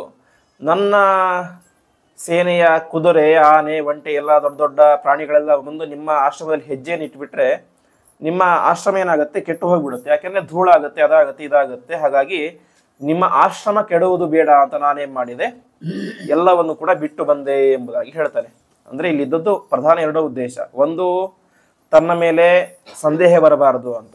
ಇನ್ನೊಂದು, ಭರದ್ವಾಜರಂತಹ ದೊಡ್ಡ ಋಷಿಗಳ ಪವಿತ್ರವಾದಂತಹ ಆಶ್ರಮ, ಯುದ್ಧದಲ್ಲಿ ಹೋರಾಟ ಮಾಡಿ ಬಂದಂತಹ ನನ್ನ ಕುದುರೆ, ಆನೆ ಇವುಗಳಿಂದ ಮಲಿನ ಆಗಬಾರ್ದು, ಅಪವಿತ್ರ ಆಗಬಾರ್ದು ಎಂಬಂತಹ ದೊಡ್ಡ ಉದ್ದೇಶದಿಂದ ಅವನು ಹೇಳ್ತಾನೆ, ನಾನು ಅದನ್ನೆಲ್ಲವನ್ನು ಕೂಡ ಅಲ್ಲೇ ಬಿಟ್ಟು ಬಂದಿದ್ದೇನೆ, ನಿಮ್ಮ ಆಶ್ರಮಕ್ಕೆ ತೊಂದರೆಯಾಗಬಾರದು ಅಂತ. ಅದಕ್ಕೆ ಭರದ್ವಾಜರು ಹೇಳ್ತಾರೆ, ಚೇಚೆ ಎಂಥ ತಪ್ಪು ಮಾತು ಇದು, ನಿನ್ನ ಸೈನ್ಯದಿಂದಾಗಿ ನನಗೆ ಯಾವತ್ತೂ ತೊಂದರೆ ಆಗಲಿಕ್ಕೆ ಸಾಧ್ಯನೇ ಇಲ್ಲ, ಆದಷ್ಟು ಬೇಗ ಹೋಗಿ ಕರೆದುಕೊಂಡು ಬನ್ನಿ ಅಂತ. ಸರಿ ಅಂತ ಮತ್ತೆ ಅವನ ಸಮಗ್ರ ಸೈನ್ಯ ಭರದ್ವಾಜ ಋಷಿಗಳ ಆಶ್ರಮಕ್ಕೆ ಬರುತ್ತೆ. ಅಲ್ಲಿ ಭರದ್ವಾಜರು ಏನು ಮಾಡ್ತಾರೆ ಅಂತ ಹೇಳಿದ್ರೆ, ತಮ್ಮ ತಪಸ್ಸಿನ ಪ್ರಭಾವದಿಂದಾಗಿ ಅವರಿಗೆ ಭಾರೀ ವೈಭವದ ಆತಿಥ್ಯ ಮಾಡ್ತಾರೆ ಅಂತೆ. ಎಂತಹ ಆತಿಥ್ಯ ಅಂತ ಹೇಳಿದ್ರೆ, ಅಷ್ಟು ದೊಡ್ಡ ವೈಭವದ ಊಟವನ್ನು, ಆತಿಥ್ಯವನ್ನು ಅಯೋಧ್ಯೆಯಲ್ಲೂ ಕೂಡ ಅವ್ರು ಯಾರು ಕಂಡಿರಲಿಲ್ಲ ಅಂತೆ. ಅಷ್ಟು ದೊಡ್ಡ ವೈಭವವನ್ನು ಮಾಡ್ತಾರೆ. ಜನರಿಗೆ ಸ್ವಲ್ಪ ತಲೆ ಕೆಡುತ್ತೆ, ನಾವ್ಯಾಕೆ ಮತ್ತೆ ಸುಮ್ಮನೆ ರಾಮನ ಹತ್ರ ಹೋಗಬೇಕು, ಮತ್ತೆ ವಾಪಸ್ ಕರ್ಕೊಂಡು ಅಯೋಧ್ಯೆಗೆ ಹೋಗಬೇಕು, ಅಯೋಧ್ಯೆಯನ್ನು ಮೀರುವಂತಹ ವೈಭವ ಎಲ್ಲಿದೆ? ಈ ಕಾಡಿನಲ್ಲಿ ಇದೆ. ಅದು ಏನು? ಕಷ್ಟಪಡಬೇಕಾಗಿಲ್ಲ. ಭರದ್ವಾಜರಿದ್ದಾರೆ, ಅವ್ರು ತಪಸ್ ಮಾಡ್ತಾರೆ, ನಮ್ಗೆ ತಂದು ಹಾಕ್ತಾರೆ, ಹಾಗಾಗಿ ಇಲ್ಲೇ ಇದ್ಬೋಣ ಅಂತ ಅನಿಸ್ಬಿಡುತ್ತೆ ಅಂತೆ. ಆ ರೀತಿಯಾದಂಥ ವೈಭವವನ್ನು ತಮ್ಮ ತಪಸ್ಸಿನ ಪ್ರಭಾವದಿಂದಾಗಿ ತೋರಿಸಿದಂತಹ ದೊಡ್ಡ ಋಷಿಗಳು ಭರದ್ವಾಜರು. ಹೀಗೆ ಮತ್ತೆ ಮುಂದೆ ಭರತ ಅವರಿಗೆಲ್ಲ ಬೈದು ಬುದ್ಧಿವಾದ ಹೇಳಿ ಕರೆದುಕೊಂಡು ಹೋಗ್ತಾನೆ ಅಂತೆ. ಕರೆದುಕೊಂಡು ಹೋಗ್ತಾನೆ. ಆ ಸಂದರ್ಭದಲ್ಲಿ ಭರದ್ವಾಜರು ಕೇಳ್ತಾರೆ ಅಂತೆ. ಅಷ್ಟಕ್ಕಾಗಿ ಅವ್ರು ಬಂದಿದ್ದು ರಾತ್ರಿ ಸಂದರ್ಭದಲ್ಲಿ, ಹಾಗಾಗಿ ಭರತನ ಹತ್ರ ಮಾತ್ರ ಮಾತಾಡಿದ್ದಾರೆ. ಮರುದಿನ ಬೆಳಗ್ಗೆ ಹೊರಗೆ ನಿಂತಿರ್ತಾರೆ. ಆವಾಗ ಕೇಳ್ತಾರೆ, ಇಷ್ಟು ಜನ ಬಂದಿದ್ದೀರಲ್ಲ, ಇದರಲ್ಲಿ ರಾಮನ ತಾಯಿಯಾದಂಥ ಕೌಸಲ್ಯ ಯಾರು ಅಂತ. ಸರಿ ಅಂತ ಕೌಸಲ್ಯನ ತೋರಿಸ್ತಾರೆ. ಕೌಸಲ್ಯ ಬಗ್ಗೆ 4 ಹೊಗಳಿಕೆ ಮಾತನ್ನೆಲ್ಲ ಹಾಡ್ತಾರೆ. ದೊಡ್ಡ ಮಹಾಪುರುಷನ ನಡೆದಿದ್ದೀಯಾ ಅಂತ. ಸರಿ, ಸುಮಿತ್ರೆ ಯಾರು ಅಂತ ಸುಮಿತ್ರೆಯನ್ನು ತೋರಿಸ್ತಾರೆ. ಕೊನೆಗೆ ಕೇಳ್ತಾರೆ, ಕೈಕೇಯಿ ಯಾರು ಅಂತ. ತಕ್ಷಣವೇ ಮತ್ತೆ ಭರತನ ಸಿಟ್ಟು ಬಂದ್ಬಿಡುತ್ತೆ. ಅಲ್ಲಿ ನಿಂತಿದ್ದಾಳಲ್ಲ ಮಹಾ ದೊಡ್ಡ ಪಾಪಿಷ್ಠೆ, ರಾಜ್ಯ ಕಾಮುಕೆ, ಅವಳೇ ಕೈಕೇಯಿ ಅಂತ ತಿಳಿಸ್ತಾರೆ. ಇದನ್ನು ಕಂಡು ಭರದ್ವಾಜರಿಗೆ ಸ್ವಲ್ಪ ಬೇಸರ ಆಗುತ್ತೆ. ನಾ ಸುಮ್ಮನೆ ಮತ್ತೆ ಭರತನಿಗೆ ಸಿಟ್ಟು ತರಿಸಿದೆ ಅಂತ. ಅವರು ಒಂದು ದೊಡ್ಡ ಮಾತನ್ನು ಹೇಳ್ತಾರೆ, ಭರತ ಸಮಾಧಾನ ಮಾಡು, ಏನೇ ಮಾಡಲಿ ಅವಳು ನಿನಗೆ ತಾಯಿ. ಅಷ್ಟು ಮಾತ್ರ ಅಲ್ಲ, ಇವಳು ಕೇವಲ ನಿಮಿತ್ತ ಮಾತ್ರ. ರಾಮಚಂದ್ರ ಕಾಡಿಗೆ ಹೋಗಬೇಕು ಅನ್ನೋ ದೈವ ಸಂಕಲ್ಪ, ಅವನದ್ದೇ ಸಂಕಲ್ಪ. ಹೋಗಲಿಕ್ಕೆ ಒಂದು ನಿಮಿತ್ತ ಬೇಕು. ಯಾಕೆಂದರೆ ಅವನು ಹೇಗೆ ಬೇಕೇ ಹಾಗೆ ಮಾಡಲಿಕ್ಕೆ ಸಾಧ್ಯ ಇಲ್ಲ. ಯಾಕೆ, ಅವನೊಬ್ಬ ಮನುಷ್ಯನಾಗಿ ಹುಟ್ಟಿದ್ದಾನೆ, ಅದರಲ್ಲೂ ರಾಜನ ಒಂದು ದೊಡ್ಡ ಸ್ಥಾನದಲ್ಲಿ ಇದ್ದಾನೆ. ಸುಮ್ಮನೆ ಇಡೀ ರಾಜ್ಯವನ್ನು ಬಿಟ್ಟು ಕಾಡಿಗೆ ಹೋಗಲಿಕ್ಕೆ ಸಾಧ್ಯ ಆಗೋದಿಲ್ಲ. ಹಾಗಾಗಿ ಅದಕ್ಕೊಂದು ನಿಮಿತ್ತ ಬೇಕು.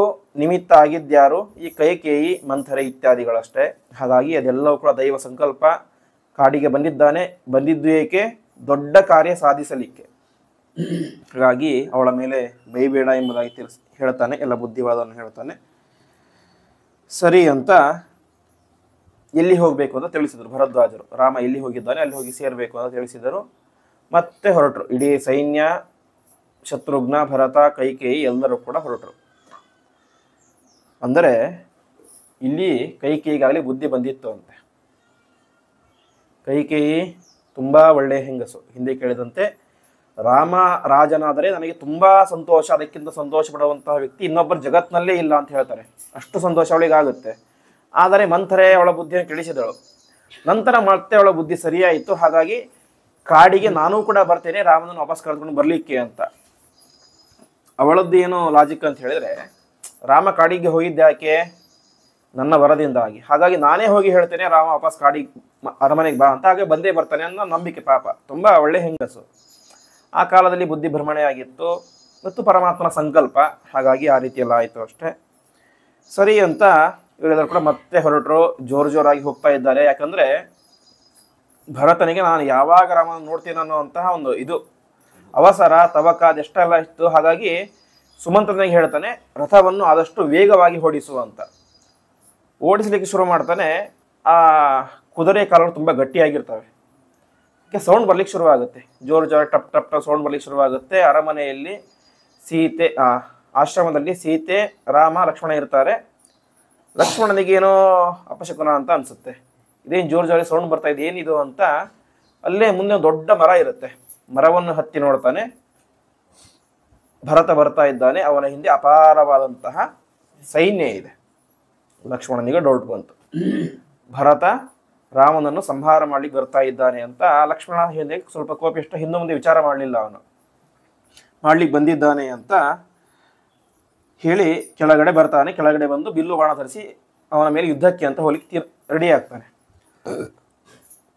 ಆವಾಗ ರಾಮ ಹೇಳ್ತಾನೆ, ಯಾಕೆ ಈ ರೀತಿ ಮಾಡ್ತಾ ಇದ್ದಿ, ಏನು ನೀನು ತಲೆ ಕೆಟ್ಟಿದ್ದಾನೆ ಏನಂತ ಕೇಳ್ತಾನೆ. ಆವಾಗ ಲಕ್ಷ್ಮಣ ಹೇಳ್ತಾನೆ, ಇಲ್ಲ, ಭರತ ನಮ್ಮ ಮೇಲೆ ಯುದ್ಧ ಮಾಡಲಿಕ್ಕೆ ಅಂತ ಬರ್ತಿದ್ದಾನೆ. ನೀನು ಅಪ್ಪಣೆ ಕೊಡು, ಈಗಲೇ ಹೋಗಿ ಅವನ ಸಮಗ್ರ ಸೈನ್ಯವನ್ನು ಕೂಡ ಸಂಹಾರ ಮಾಡಿ ನಿನ್ನ ಮುಂದೆ ಬಂದು ಒಪ್ಪಿಸ್ತೇನೆ ಎಂಬುದಾಗಿ ಹೇಳ್ತಾನೆ. ಅದಕ್ಕೆ ರಾಮ ಹೇಳ್ತಾನೆ, ನೀನೇನು ಮಾತಾಡ್ತಾ ಇದ್ದೆ, ನಿನಗೆ ತಲೆ ಸರಿ ಇದೆನಾ ಎಂಬುದಾಗಿ ಕೇಳ್ತಾನೆ. ಭರತ ನನ್ನ ಬಗ್ಗೆ ಎಷ್ಟು ಪ್ರೀತಿ ಇಟ್ಕೊಂಡಿದ್ದ ನಿನಗೂ ಗೊತ್ತು, ನನಗೂ ಗೊತ್ತು. ಅಂತಹ ಭರತ ನನ್ನನ್ನು ಸಂಹಾರ ಮಾಡಲಿಕ್ಕೆ ಬರ್ತಾ ಇದ್ದಾನೆ ಅಂತ ಕನಸಿನಲ್ಲಿ ಯೋಚನೆ ಮಾಡಲಿಕ್ಕೆ ಸಾಧ್ಯ ಇಲ್ಲ. ಹಾಗಾಗಿ ಅವನು ಬರಲಿಕ್ಕೆ ಸಾಧ್ಯನೇ ಇಲ್ಲ, ನೀನು ತಪ್ಪು ತಿಳಿಬೇಡ ಅಂತ ಹೇಳ್ತಾನೆ. ಅದಕ್ಕೆ ಲಕ್ಷ್ಮಣ ಹೇಳ್ತಾನೆ, ಇಲ್ಲ, ಅವನಿಗೆ ನಿನ್ನ ಮೇಲೆ ಪ್ರೀತಿ ಇದ್ದರೆ ತಾನೊಬ್ಬನೇ ಬರ್ತಾ ಇದ್ದ. ಅಪಾರವಾದಂತಹ ಸೈನ್ಯ ಇದೆ, ಎಲ್ಲರ ಕೈಯಲ್ಲೂ ಬಿಲ್ಲು ಬಾಣ ಗದೆ ಎಲ್ಲ ಆಯುಧಗಳು ಇವೆ. ಹಾಗಾಗಿ ಅವನು ನಿನ್ನನ್ನು ಸಂಹಾರ ಮಾಡಲಿಕ್ಕೆ ಬರ್ತಾ ಇದ್ದಾನೆ ಎಂಬುದಾಗಿ ಹೇಳ್ತಾರೆ. ಇಷ್ಟಾದರೂ ಕೂಡ ರಾಮ ಒಪ್ಕೊಳ್ಳೋದಿಲ್ಲ. ಅಲ್ಲಿಗೆ ರಾಮ ಒಂದು ಮಾತು ಹೇಳ್ತಾನೆ, ನಹಿತೇ ನಿಷ್ಠುರವ ವಾಚ್ಯೋ ಭರತೋ ನಾಪ್ರಿಯಮ್ಮಚಃ ಅಂತ. ರಾಮ ಹೇಳ್ತಾನೆ, ಲಕ್ಷ್ಮಣ ನೀನು ಏನು ಹೇಳ್ತಾ ಇದ್ದೀಯಾ, ನೀನು ಅಪ್ಪಣೆ ಕೊಟ್ಟರೆ ಈಗಲೇ ಹೋಗಿ ಭರತನನ್ನು ಕೊಲ್ತೀನಿ ಅಂತ ಹೇಳ್ತಾ ಇದ್ದೀಯಾ. ಭರತನನ್ನು ಕೊಲ್ಲಿಕ್ಕೆ ನಿನ್ನ ಬಿಲ್ಲು ಬಾಣ ಯಾವುದು ಬೇಕಾಗಿಲ್ಲ, ನಿನ್ನ ಮಾತನ್ನು ಕೇಳಿದ್ರೇನೆ ಭರತ ಸತ್ತು ಹೋಗ್ಬಿಡ್ತಾನೆ ಅಂತ. ಎಷ್ಟು ನಿಷ್ಠುರವಾಗಿ ಮಾತಾಡ್ತಾ ಇದ್ದೀಯಾ. ಅಣ್ಣ ತಮ್ಮ ಅನ್ನೋ ಸ್ವಲ್ಪನೂ ಪ್ರೀತಿನೇ ನಿನ್ನಲ್ಲಿ ಕಾಣಿಸ್ತಾ ಇಲ್ಲ. ಭರತನನ್ನು ಕೊಲ್ತೇನೆ, ಭರತನಿಗೆ ಆ ರೀತಿಯ ಅಂತ ರಾಜ್ಯದ ಮೇಲೆ ಆಸೆ ಇದೆ, ಮತ್ತೆ ವಾಪಸ್ ರಾಮ 14 ವರ್ಷ ಆದ್ಮೇಲೆ ಬಂದು ರಾಜ್ಯ ಕೇಳ್ತಾನೋ ಅನ್ನೋಂಥ ಡೌಟಿಂದ ಅವನೇನು ಮಾಡ್ತಾ ಇದ್ದಾನೆ, ರಾಮನನ್ನು ಕೊಲ್ಲಿಕ್ಕೆ ಬರ್ತಾನೆ ಅಂತ ಹೇಳ್ತಾ ಇದೆಯಲ್ಲ. ಭರತನನ್ನು ಕೊಲ್ಲಿಕ್ಕೆ ನಿನ್ನ ಬಿಲ್ಲು ಬಾಣ ಯಾವ ಆಯುಧವೂ ಬೇಕಾಗಿಲ್ಲ, ಈ ರೀತಿಯಾಗಿ ಮಾತು ಹೇಳಷ್ಟೇ. ಏನು, ಭರತ ನೀನು ರಾಮನನ್ನು ಕೊಲ್ಲಿಕ್ಕೆ ಬರ್ತಾ ಇದೆಯಲ್ವಾ ಅಂತ. ಆ ಮಾತಿಗೆ ನಾವು ಸತ್ತು ಹೋಗಿಬಿಡ್ತಾನೆ ಎಂಬಂಥ ಮಾತನ್ನು ಹೇಳ್ತಾನೆ ರಾಮಚಂದ್ರ. ಇಷ್ಟನ್ನು ಕೇಳಿ ಸ್ವಲ್ಪ ಸಮಾಧಾನ ಆಗುತ್ತೆ ಲಕ್ಷ್ಮಣನಿಗೆ, ನಾನು ತಪ್ಪು ಮಾಡಿದೇನೋ ಅಂತ. ಆದರೂ ಕೂಡ ಅವನಿಗೆ ಸ್ವಲ್ಪ ಸಿಟ್ಟು ಕಡಿಮೆ ಆಗೋದಿಲ್ಲ, ಏನೋ ಒಂದು ಮಾಡ್ತಾ ಇದ್ದಾನೇನೋ ಅಂತ ಅನಿಸುತ್ತೆ. ಆವಾಗ ರಾಮದೇವರು ಒಂದು ಕಠೋರವಾದಂತಹ ಮಾತನ್ನು ಹೇಳ್ತಾರೆ. ನಿನಗೆ ಈ ಒಂದು ನಿನ್ನ ಪ್ರವೃತ್ತಿ ನೋಡಿದರೆ ನನಗೆ ಏನೋ ಡೌಟ್ ಬರ್ತಾ ಇದೆ ನಿನ್ನ ಮೇಲೆ ಅಂತ. ಏನಂತ, ನಿನಗೇ ರಾಜ್ಯದ ಆಸೆ ಇದೆ ಏನೋ ಅಂತ ಡೌಟ್ ಬರ್ತಾ ಇದೆ. ಹಾಗಾಗಿ ನೀನು ಯುದ್ಧ ಮಾಡಲಿಕ್ಕೆ ಹೋಗಬೇಡ, ಭರತ ಇಲ್ಲಿಗೆ ಬರಲಿ, ನಾನು ಹೇಳ್ತೇನೆ ಏನಂತ. ಭರತ ನೋಡಪ್ಪ, ನಿನಗೂ ರಾಜ್ಯ ಬೇಡ, ನನಗೂ ರಾಜ್ಯ ಬೇಡ, ಈ ಲಕ್ಷ್ಮಣನಿಗೆ ರಾಜ್ಯ ಕೊಟ್ಬಿಡು, ಆರಾಮಾಗಿರ್ತಾನೆ ಅಂತ ಹೇಳ್ತೇನೆ ಅಂತ ಹೇಳ್ಬಿಡ್ತಾನೆ. ಅಷ್ಟಾದಾಗ ಲಕ್ಷ್ಮಣನಿಗೆ ಸ್ವಲ್ಪ ನಾಚಿಕೆ ಆಗುತ್ತೆ. ದಯವಿಟ್ಟು ನನ್ನನ್ನು ಕ್ಷಮಿಸಿಬಿಡು ಎಂಬುದಾಗಿ ಕೇಳ್ತಾನೆ. ಹೀಗೆ ರಾಮ, ನಾವು ಅನೇಕ ಸಲ ನೋಡ್ತೇವೆ, ನಿನ್ನೆ ಕೇಳಿದ್ದೀವಿ, ಸೀತೆ ರಾಮನಿಗೆ ಒಂದು ಸ್ವಲ್ಪ ಸಿಟ್ಟಿನಿಂದ ಹೇಳ್ತಾಳೆ ಏನಂತ, ಗಂಡಿನ ವೇಷದಲ್ಲಿರುವಂಥ ಹೆಣ್ಣಿಗೆ ನನ್ನ ತಂದೆ ಕೊಟ್ಟು ಮದುವೆ ಮಾಡಿದ್ದಾನೆ ಏನೋ ಅಂತ ಡೌಟ್ ಬರ್ತಾ ಇದೆ ಅಂತ ಹೇಳ್ತಾರೆ. ಹೀಗೆ ಕೆಲವೊಂದು ಸಲ ಸೀತೆಯು ರಾಮನ ಬಗ್ಗೆ ಮಾತಾಡ್ತಾಳೆ, ರಾಮ ಲಕ್ಷ್ಮಣನ ಬಗ್ಗೆ ಮಾತಾಡ್ತಾನೆ. ಮಾತನಾಡಿದ್ದು ಉದ್ದೇಶ ಇಷ್ಟೇ, ಅವರ ನಿರ್ಧಾರ ಬದಲಾಗಬೇಕು ಅಂತ. ಸೀತೆ ಮಾತಾಡಿದ್ಯಾಕೆ, ನನ್ನನ್ನು ಕಾಡಿಗೆ ಕರೆದುಕೊಂಡು ಹೋಗಬೇಕು ಅಂತ. ರಾಮ ಮಾತಾಡಿದ್ಯಾಕೆ, ಲಕ್ಷ್ಮಣನಿಗೆ ಸಿಟ್ಟು ಕಡಿಮೆ ಆಗಬೇಕು ಅಂತ. ಹೀಗೆ ಸರಿ ಅಂತ ಒಪ್ಕೊಳ್ತಾನೆ. ಇಷ್ಟೆಲ್ಲ ಆಯಿತು. ಭರತ ಯಾವಾಗ ರಾಮನನ್ನು ಕಾಣ್ತೇನೋ ಅಂತ ಒಂದು ಆಶ್ರಮದ ಎದುರುಗಡೆ ಬಂದು ನಿಲ್ತಾನೆ. ಆಶ್ರಮದ ಹೊರಗಡೆ ದೊಡ್ಡದಾದಂತಹ ಚದುರಂಗ ಸೈನ್ಯವೇ ನಿಂತಿದೆ. ಭರತ ಹೇಳ್ತಾನೆ, ನೀವೆಲ್ಲರೂ ಕೂಡ ಇಲ್ಲೇ ಇರಿ, ಯಾವ ವಾಹನ ರಥ ಆನೆ ಯಾವುದೂ ಕೂಡ ರಾಮನ ಆಶ್ರಮದ ಒಳಗಡೆ ಬರಲಿಕ್ಕೆ ಸಾಧ್ಯತೆ ಇಲ್ಲ, ನೀವು ಯಾರು ಕೂಡ ಬರಬೇಡಿ, ನಾನೊಬ್ಬನೇ ನೇರವಾಗಿ ನಡೆದುಕೊಂಡು ಹೋಗಿ ಬರ್ತೇನೆ ಅಂತ ರಥದಿಂದಾಗಿ ಇಳಿತಾನೆ. ಕಾಲಿಂದ ಪಾದರಕ್ಷೆಯನ್ನು ತೆಗೆದು ಆ ಕಲ್ಲು ಬುಳಿನ ದಾರಿಯಲ್ಲಿ ನಡೆದುಕೊಂಡು ಹೋಗ್ತಾನೆ. ಆಶ್ರಮ ಯಾವುದೊಂದು ಗೊತ್ತಾಗೋದಿಲ್ಲ ಅವನಿಗೆ, ಯಾಕೆಂದರೆ ಕಾಡಿನ ಪರಿಚಯ ಅಷ್ಟಾಗಿ ಇರೋದಿಲ್ಲ. ಕೊನೆಗಲ್ಲೆಲ್ಲೋ ಹೊಗೆ ಬರ್ತಾ ಇರುತ್ತೆ. ಹೊಗೆಯನ್ನು ನೋಡಿ ಇದೇ ರಾಮನ ಆಶ್ರಮ ಇರಬಹುದು ಅಂತ ತೀರ್ಮಾನ ಮಾಡ್ತಾನೆ. ತೀರ್ಮಾನ ಮಾಡಿ ಅಲ್ಲಿಗೆ ಬರ್ತಾನೆ.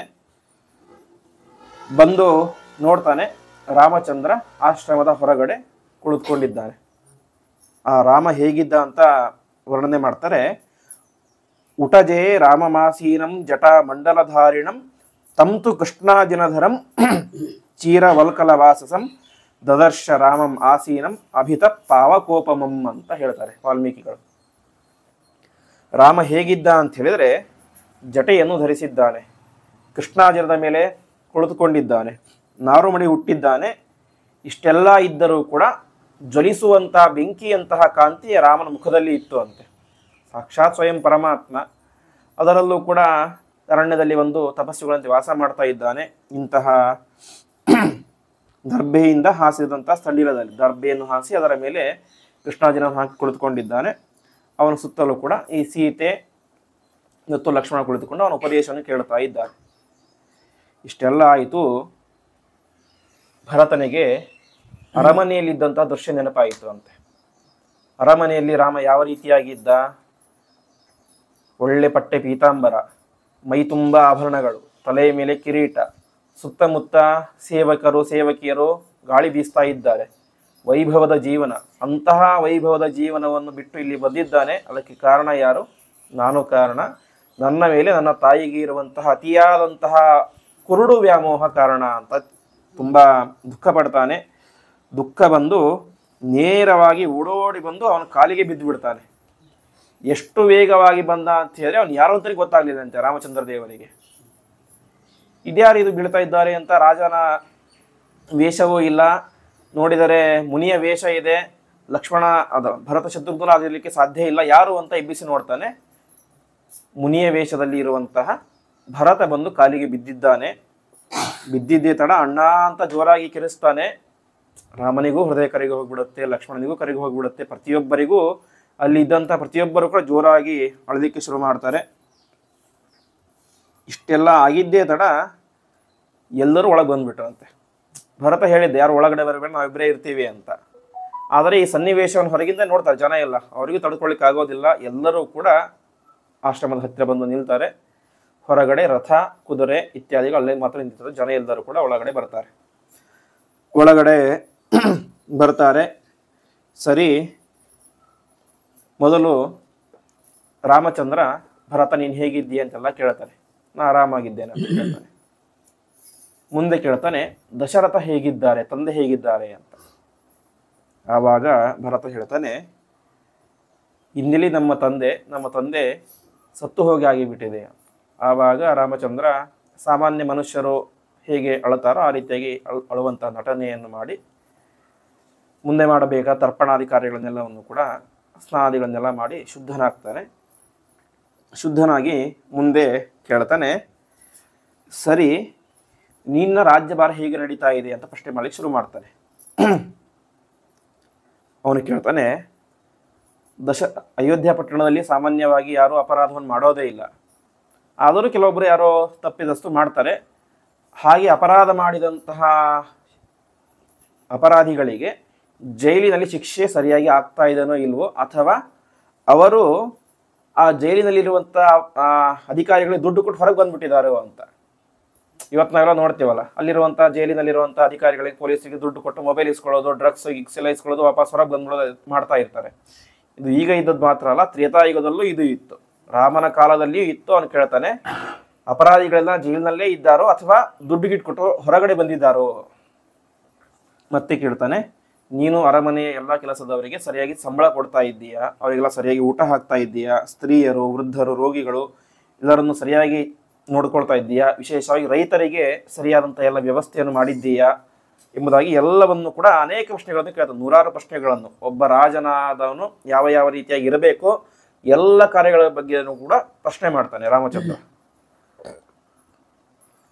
ಭರತ ಯಾವುದಕ್ಕೂ ಉತ್ತರ ಮಾಡೋದಿಲ್ಲ. ಕೊನೆಗೆ ಒಂದೇ ಒಂದು ಉತ್ತರ ಹೇಳ್ತಾನೆ, ರಾಮ ಹಿರಿಯನಾದಂತಹ ನೀನು ಕಾಡಿನಲ್ಲಿ ಇರಬೇಕಾದರೆ ನಾನು ರಾಜ ಆಗಲಿಕ್ಕೆ ಸಾಧ್ಯನೇ ಇಲ್ಲ, ನನಗೆ ಅರ್ಹತೆನೇ ಇಲ್ಲ, ಆ ಯೋಗ್ಯತೆನೇ ಇಲ್ಲ. ರಾಜನಾಗುವಂಥ ಯೋಗ್ಯತೆ ಇರೋದು ನಿನಗೊಬ್ಬನಿಗೆ ಮಾತ್ರ, ಹಾಗಾಗಿ ನಾನು ರಾಜನು ಆಗೇ ಇಲ್ಲ ಎಂಬುದಾಗಿ ಹೇಳ್ತಾನೆ. ಇಷ್ಟು ಕೇಳಿದಾಗ ರಾಮಚಂದ್ರನಿಗೂ ಬೇಸರ ಆಗುತ್ತೆ. ಅಲ್ಲ, ನಾನು ಕಾಡಿಗೆ ಬಂದಿದ್ದೇ ನಿನ್ನ ಮೇಲಿನ ಪ್ರೀತಿಯಿಂದ. ಇದ್ದದ್ದು 2 ಉದ್ದೇಶ. ಒಂದು, ನನ್ನ ತಂದೆ ತಾಯಿ ಮೇಲಿನ ಗೌರವ. ಇನ್ನು ನೀನು ರಾಜ, ನನಗೆ ಇನ್ನಷ್ಟು ಸಂತೋಷ. ಹಾಗಾಗಿ ನೀನು ರಾಜನಾಗಬೇಕು ಅಂತ ನಾನು ಇಲ್ಲಿ ಬಂದು ಕೂತ್ಕೊಂಡ್ರೆ ನೀನು ನೋಡಿದರೆ ಇಲ್ಲಿ ಹೊಡ್ಕೊಂಡ್ ಬಂದಿದ್ದೀಯಲ್ಲ, ನೀನು ರಾಜನೇ ಆಗಿಲ್ಲ. ಏನಿದು ಪರಿಸ್ಥಿತಿ, ರಾಜ್ಯದ ಪರಿಸ್ಥಿತಿ ಏನು ಅಂತ. ಒಬ್ಬ ರಾಜ ಅಂತ ಇದ್ರೆ ರಾಜ್ಯದ ಜನ ಚೆನ್ನಾಗಿರ್ತಾರೆ, ರಾಜನೇ ಇಲ್ಲ ಅಂತ ಆಗಿಬಿಟ್ರೆ ಇದು ಹೇಗೆ ಸಾಧ್ಯ, ಇದು ಸರಿಯಲ್ಲ. ಹಾಗಾಗಿ ಆದಷ್ಟು ಬೇಗ ಹೋಗಿ ನೀನು ರಾಜನಾಗಿ ಪಟ್ಟಾಭಿಷಿಕ್ತನಾಗು ಅಂತ ತಿಳಿ ಹೇಳ್ತಾನೆ. ಇಲ್ಲಿಂದ ರಾಮ ಮತ್ತು ಭರತರ ಒಂದು ಸಂವಾದ ಪ್ರಾರಂಭ ಆಗುತ್ತೆ. ನೀನಾಗಂತ ಇವನು, ನೀನಾಗಂತ ಇವನು. ಭರತ ಹೇಳ್ತಾನೆ ನಾನು ಆಗಲಿಕ್ಕೆ ಸಾಧ್ಯನೇ ಇಲ್ಲ. ನಮ್ಮ ತಂದೆಯ ಆಸೆ ಏನಿತ್ತು, ನೀನೇ ಆಗಬೇಕು ಅಂತ. ನನ್ನ ಜೊತೆಗೆ ಬಂದಿರುವಂತಹ ಈ ಲಕ್ಷಾಂತರ ಜನರ ಆಸೆ ಏನಿದೆ, ನೀನೇ ಆಗಬೇಕು ಅಂತ. ಹಾಗಾಗಿ ನಾನು ಆಗಲಿಕ್ಕೆ ಸಾಧ್ಯನೇ ಇಲ್ಲ ಅಂತ ಹೇಳ್ತಾನೆ. ಅದಕ್ಕೆ ರಾಮ ಹೇಳ್ತಾನೆ ಸರಿ, ನಾನೇ ರಾಜನಾಗಬೇಕು ಸರಿ, ಆದರೆ ಕೇವಲ ಅಭಿಪ್ರಾಯ, ಪ್ರೀತಿ, ಭಾವನೆ ಇದೆಲ್ಲವನ್ನು ಕೂಡ ಮೀರಿ ಯಾವುದಕ್ಕೆ ನಾವು ಪ್ರಾಧಾನ್ಯತೆ ಕೊಡಬೇಕು ಅಂತ ಹೇಳಿದ್ರೆ, ನಾವು ಕೊಟ್ಟ ಮಾತಿಗೆ, ಕೊಟ್ಟ ವರಕ್ಕೆ ಬೆಲೆಯನ್ನು ಕೊಡಬೇಕು. ದಶರಥ ನಮ್ಮ ತಂದೆ ನಿನ್ನ ಅಜ್ಜನಿಗೆ ಮಾತು ಕೊಟ್ಟಿದ್ದ ಏನಂತ, ನಿನ್ನ ಮಗಳಲ್ಲಿ ಹುಟ್ಟುವಂಥ ಮಗನನ್ನೇ ರಾಜನನ್ನಾಗಿ ಮಾಡ್ತೇನೆ ಅಂತ. ಎರಡನೆಯದ್ದು, ದಶರಥನು ಕೂಡ ನಿನ್ನ ತಾಯಿಗೆ ವರವನ್ನು ಕೊಟ್ಟಿದ್ದಾನೆ, ಭರತನನ್ನು ರಾಜನನ್ನಾಗಿ ಮಾಡ್ತೇನೆ ಅಂತ. ಹಾಗಾಗಿ ನನ್ನ ಪ್ರೀತಿ ನಿನ್ನ ಭಾವನೆ ಅದೆಲ್ಲ ಬೇರೆ. ಇದೆಲ್ಲವನ್ನು ಕೂಡ ಮೀರಿ ನಾವು ಕೊಟ್ಟ ಮಾತಿಗೆ, ಕೊಟ್ಟ ವರಕ್ಕೆ ಕ್ಷತ್ರಿಯರು ಪ್ರಧಾನವಾಗಿ ಬೆಲೆಯನ್ನು ಕೊಡಬೇಕು. ಹಾಗಾಗಿ ಸಾಧ್ಯ ಇಲ್ಲ, ನೀನೇ ರಾಜನಾಗಬೇಕು ಅಂತ ಭರತನಿಗೆ ಬಾಯಿ ಕಟ್ಟಿಬಿಡ್ತು. ಏನು ಮಾತಾಡೋಕೆ ತೋಚೋದಿಲ್ಲ. ಇದರ ಮಧ್ಯದಲ್ಲಿ ವಸಿಷ್ಠರು ಪ್ರವೇಶ ಮಾಡ್ತಾರೆ. ವಸಿಷ್ಠ ಋಷಿಗಳಲ್ಲಿ ಬಂದಿದೆ ಕುಲಪುರೋಹಿತರಾದಂಥ ವಸಿಷ್ಠರು. ಅವರು ಹೇಳ್ತಾರೆ, ರಾಮಚಂದ್ರ, ನಾನು ನಿನಗೆ ಅನೇಕ ಸಲ ಸೂರ್ಯವಂಶದ ರಾಜರ ಕಥೆಯನ್ನು ಹೇಳಿದ್ದೇನೆ. ವಿಶ್ವಾಮಿತ್ರರು ಹೇಳಿದ್ದಾರೆ. ನಾವು ಮೊದಲನೇ ದಿವಸ ಪ್ರವಚನ ಕೇಳಿದ್ದೇವೆ. ಅಯೋಧ್ಯೆಗೆ ಬಂದಂಥ ವಿಶ್ವಾಮಿತ್ರರು ಕರೆದುಕೊಂಡು ಹೋಗ್ತಾರೆ ಮಾರೀಚ ಸುಬಾವು ನಿಗ್ರಹ ಮಾಡಲಿಕ್ಕೆ. ಆವಾಗ ದಾರಿಯುದ್ದಕ್ಕೂ ಕೂಡ ಸೂರ್ಯವಂಶದ ರಾಜರ ಕಥೆಯನ್ನು ಹೇಳ್ತಾ ಕರ್ಕೊಂಡು ಹೋಗ್ತಾರೆ. ಅದಕ್ಕೆ ವಸಿಷ್ಠರು ಹೇಳ್ತಾರೆ, ನೀನು ಸೂರ್ಯವಂಶದ ಒಂದು ಇತಿಹಾಸವನ್ನು ನೋಡು. ಮೊದಲು ಯಾವತ್ತೂ ಕೂಡ ಹಿರಿಯರೇ ರಾಜರಾಗಿದ್ದು, ಕಿರಿಯರು ಯಾವತ್ತೂ ರಾಜರಾದಂತಹ ಮಾತೇ ಇಲ್ಲ.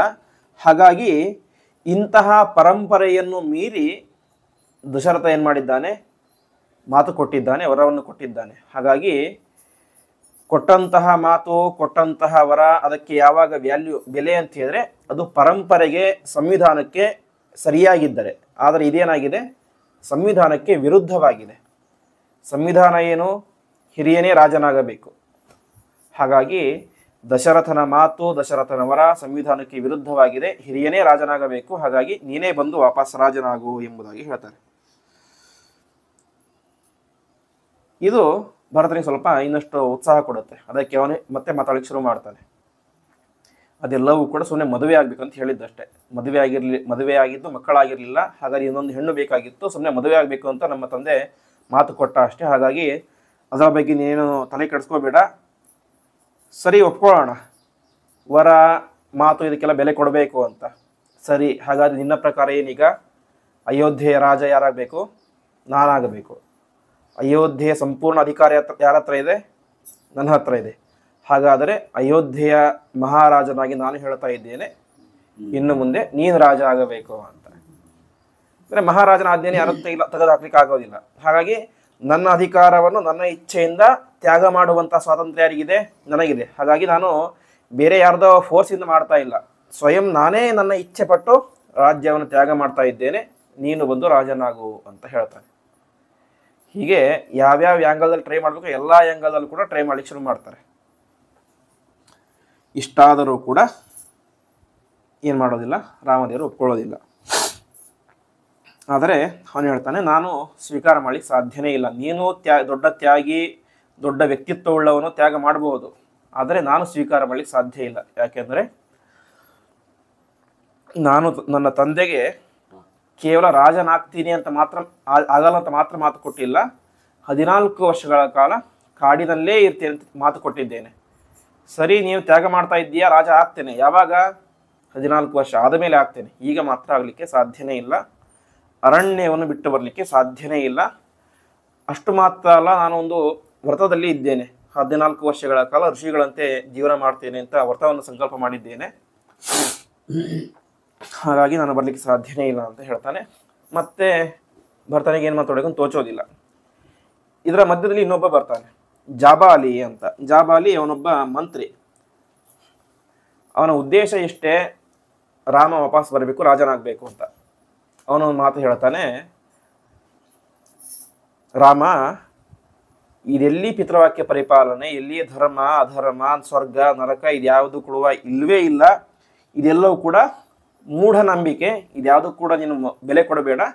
ನೀನು ವಾಪಸ್ಸಾಗಿ ಆರಾಮಾಗಿ ಮನೆಗೆ ಬಾ. ನಿನಗೆ ಪಾಪವೂ ಬರೋದಿಲ್ಲ ಪಿತೃವಾಕ್ಯ ಪರಿಪಾಲನೆ ಮಾಡದೇ ಇರೋದ್ರಿಂದ. ಯಾಕೆ? ಧರ್ಮ ಅಧರ್ಮ, ಸತ್ಯ ಪಾಪ, ಸುಳ್ಳು ಇದೆಲ್ಲವೂ ಕೂಡ ಸುಳ್ಳು. ಇದ್ಯಾವುದು ಇಲ್ಲವೇ ಇಲ್ಲ, ವಾಪಸ್ ಬಂದ್ಬಿಡು ಅಂತ ಹೇಳ್ಬಿಡ್ತಾನೆ. ಇದಕ್ಕೆ ರಾಮನಿಗೆ ಸ್ವಲ್ಪ ಸಿಟ್ಟು ಬರುತ್ತೆ ಅಂತೆ. ಏನು ಮಾತಾಡ್ತಾ ಇದ್ದೀವಿ ಜಾಬಾಲಿ ನೀನು? ನಿನ್ನಂತಹ ವ್ಯಕ್ತಿ, ನಿನ್ನಂತಹ ಪರಮ ನಾಸ್ತಿಕನಾದಂತಹ ವ್ಯಕ್ತಿಯನ್ನು ನನ್ನ ತಂದೆ ಮಂತ್ರಿಯನ್ನಾಗಿ ಹೇಗೆ ಮಾಡಿದ ಅಂತ.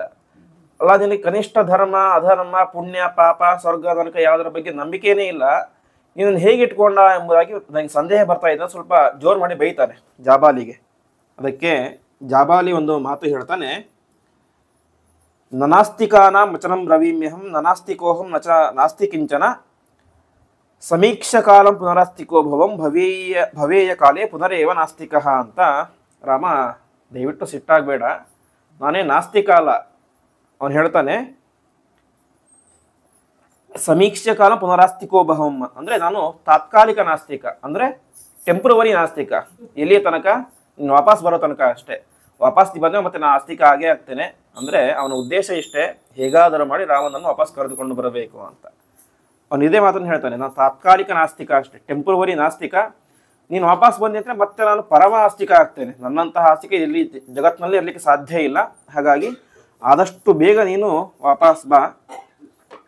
ಪುಣ್ಯ ಪಾಪ ನಾನು ನಂಬಿದ್ದೇನೆ ನಿಜ, ಆದರೆ ನಿಜವಾದಂತಹ ಧರ್ಮ ಏನು, ನೀನು ಬಂದು ರಾಜ್ಯವನ್ನು ಆಳಿದರೆ ರಾಜ್ಯದಲ್ಲಿ ಧರ್ಮ ನೆಲೆಸುತ್ತೆ. ಹಾಗಾಗಿ ದಯವಿಟ್ಟು ಬಾ ಎಂಬುದಾಗಿ ಭಕ್ತಿಯಿಂದ ಪ್ರಾರ್ಥನೆ ಮಾಡಿ ಕೊನೆಗೆ ಕ್ಷಮೆಯನ್ನು ಕೇಳ್ತಾನೆ.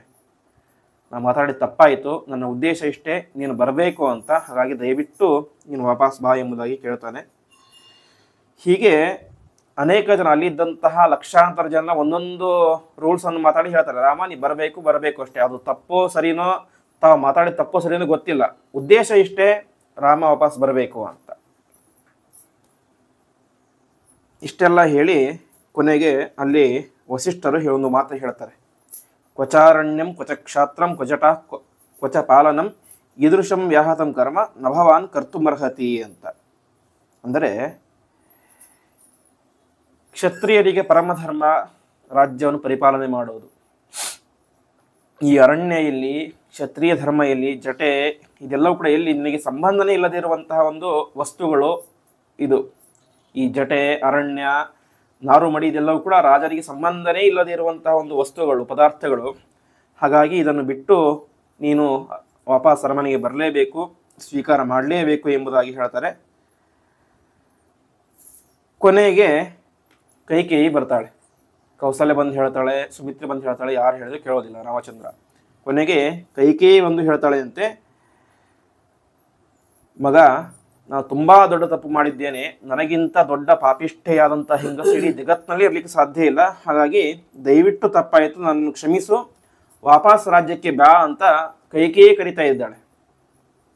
ಇಷ್ಟೆಲ್ಲ ಆದರೂ ಕೂಡ ರಾಮ ಒಪ್ತಾ ಇಲ್ಲ. ಕೊನೆಗೆ ಎಲ್ಲ ಜನರು ಬಂದು ಸಾಷ್ಟಾಂಗ ನಮಸ್ಕಾರ ಮಾಡಿ ಪ್ರಾರ್ಥನೆ ಮಾಡ್ತಾರೆ, ನೀನು ಬರದೇ ಹೋದರೆ ನಾನು ಇಲ್ಲಿಂದ ವಾಪಸ್ ಹೋಗೋದೇ ಇಲ್ಲ ಅಂತ ಹೇಳ್ತಾರೆ. ಹೀಗೆ ಭರತ ಹೇಳಿದ, ಕುಲಪುರೋಹಿತರಾದಂಥ ವಸಿಷ್ಠರು ಹೇಳಿದರು, ತಾಯಿಯಾದಂಥ ಕೌಸಲ್ಯ ಹೇಳಿದಳು, ತನ್ನನ್ನು ಕಾಡಿಗೆ ಕಳಿಸಿದಂತಹ ಕೈಕೇಯೇ ಹೇಳಿದಳು. ಯಾರು ಹೇಳಿದರೂ ಕೂಡ ರಾಮ ಒಪ್ಪಲಿಕ್ಕೆ ಸಾಧ್ಯನೇ ಇಲ್ಲ. ನಾನು ಪ್ರತಿಜ್ಞೆ ಮಾಡಿದ್ದೇನೆ, ನನ್ನ ತಂದೆಗೆ ಮಾತು ಕೊಟ್ಟಿದ್ದೇನೆ, ಹಾಗಾಗಿ ನಾನು ವಾಪಸ್ ಬರಲಿಕ್ಕೆ ಏನಾದರೂ ಕೂಡ ಸಾಧ್ಯನೇ ಇಲ್ಲ ಎಂಬುದಾಗಿ ಹೇಳ್ತಾರೆ. ಇಲ್ಲಿ ಅಯೋಧ್ಯೆ ಜನರಿಗೆ ಒಂದು ಕಡೆ ದುಃಖ, ಇನ್ನೊಂದು ಕಡೆ ಆಶ್ಚರ್ಯ. ದುಃಖ ಯಾಕೆ ಅಂತ ಹೇಳಿದ್ರೆ ವಾಪಸ್ ಕಾಡಿಗೆ ಅರಮನೆಗೆ ಬರ್ತಾ ಇಲ್ಲ ಅಂತ ದುಃಖ. ಇನ್ನೊಂದು ಕಡೆ ಇಷ್ಟೆಲ್ಲ ಜನ ಒತ್ತಾಯ ಮಾಡ್ತಾ ಇದ್ರು ಕೂಡ ರಾಮ ಬರ್ತಾ ಇಲ್ಲ ಅಂಥೇಳಿ ಎಂತಹ ದೊಡ್ಡ ಸ್ಥೈರ್ಯ ರಾಮನದ್ದು. ತಾನು ಮಾಡಿದ ಪ್ರತಿಜ್ಞೆ, ತನ್ನ ತಂದೆಗೆ ಕೊಟ್ಟಂತಹ ಮಾತು, ತನ್ನ ತಂದೆ ಕೊಟ್ಟಂತಹ ವರ, ಇದೆಲ್ಲವೂ ಕೂಡ ಸತ್ಯವಾಗಿ ಉಳಿಬೇಕು ಅಂತ ಇಷ್ಟೆಲ್ಲ ಜನ ಪ್ರಾರ್ಥನೆ ಮಾಡ್ತಾ ಇದ್ದರೂ ಕೂಡ ರಾಮ ತನ್ನ ನಿರ್ಧಾರದಿಂದಾಗಿ ಒಂದು ಇಂಚು ಕೂಡ ಆ ಕಡೆ ಈ ಕಡೆ ಬರ್ತಾ ಇಲ್ಲ. ರಾಮ ಹೇಳಿದ್ದು ಒಂದೇ ಮಾತು, 14 ವರ್ಷ ಆದ್ಮೇಲೆ ಬರ್ತೇನೆ ಅಂತ, ಇಲ್ಲ 10 ವರ್ಷ ಆದ್ಮೇಲೆ ಬರ್ತೀನಿ, ಒಂದು 5 ವರ್ಷ ಆದ್ಮೇಲೆ ಬರ್ತೇನೆ ಅಂತ ಹೇಳಿಲ್ಲ. ಹೇಳಿದ್ದು ಒಂದೇ ಒಂದು, 14 ವರ್ಷಗಳಾದ ಮೇಲೆ ನಾನು ಬಂದೇ ಬರ್ತೀನಿ ಅಯೋಧ್ಯೆಗೆ ಅಂತ ಹೇಳಿದ. ಹಾಗಾಗಿ ಅವರಿಗೆ ಒಂದು ಕಡೆ ಸಂತೋಷ, ಇನ್ನೊಂದು ಕಡೆ ದುಃಖ. ಇಂಥ ದೊಡ್ಡ ವ್ಯಕ್ತಿ ನಮಗೆ ಸಿಕ್ಕಿದ್ದಾನಲ್ಲ ಅಂತ ಒಂದು ಕಡೆ ಸಂತೋಷ, ಆದರೆ ವಾಪಸ್ ಬರ್ತಾ ಇಲ್ಲ ಅನ್ನುವಂಥ ದುಃಖ. ಕೊನೆಗೆ ಇಷ್ಟೆಲ್ಲ ಆಯಿತು.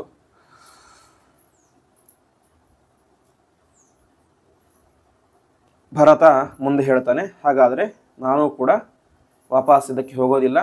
ಶತ್ರುಘ್ನಿಗೆ ಮಾತು ಹೇಳ್ತಾನೆ, ಶತ್ರುಘ್ನ ನೀನೇ ರಾಜನಾಗು, ನಾನು ಇಲ್ಲೇ ಇದ್ದುಕೊಂಡು ಇದ್ದು ಬಿಡ್ತೇನೆ ಅಂತ.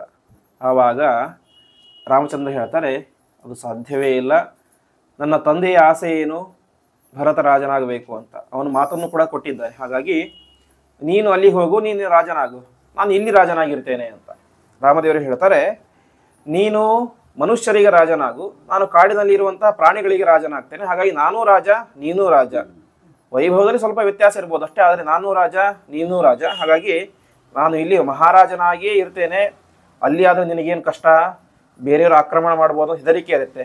ಈ ಕಾಡಿನಲ್ಲಿ ಯಾವ ಹೆದರಿಕೆಯೂ ಇಲ್ಲ, ಆರಾಮವಾಗಿ ಈ ಪ್ರಾಣಿಗಳೊಂದಿಗೆ, ಋಷಿಗಳೊಂದಿಗೆ, ಮುನಿಗಳೊಂದಿಗೆ ಆರಾಮಾಗಿ ಇವರಿಗೆ ರಾಜನಾಗಿ ನಾನು ಇರ್ತೇನೆ. ಹಾಗಾಗಿ ನಾನೂ ರಾಜ, ನೀನೂ ರಾಜ, ಏನೂ ಚಿಂತೆ ಮಾಡೋ, ಆರಾಮಾಗಿ ಹೋಗ್ಬಿಟ್ಬಾ ಅಂತ ಹೇಳ್ತಾರೆ. ಇಷ್ಟ ಆದರೂ ಭರತನ ಒಪ್ಕೊಳ್ಳಿ ಸಾಧ್ಯ ಇಲ್ಲ. ಎಷ್ಟಿದ್ದರೂ ರಾಮಚಂದ್ರ ದೇವರ ತಮ್ಮ.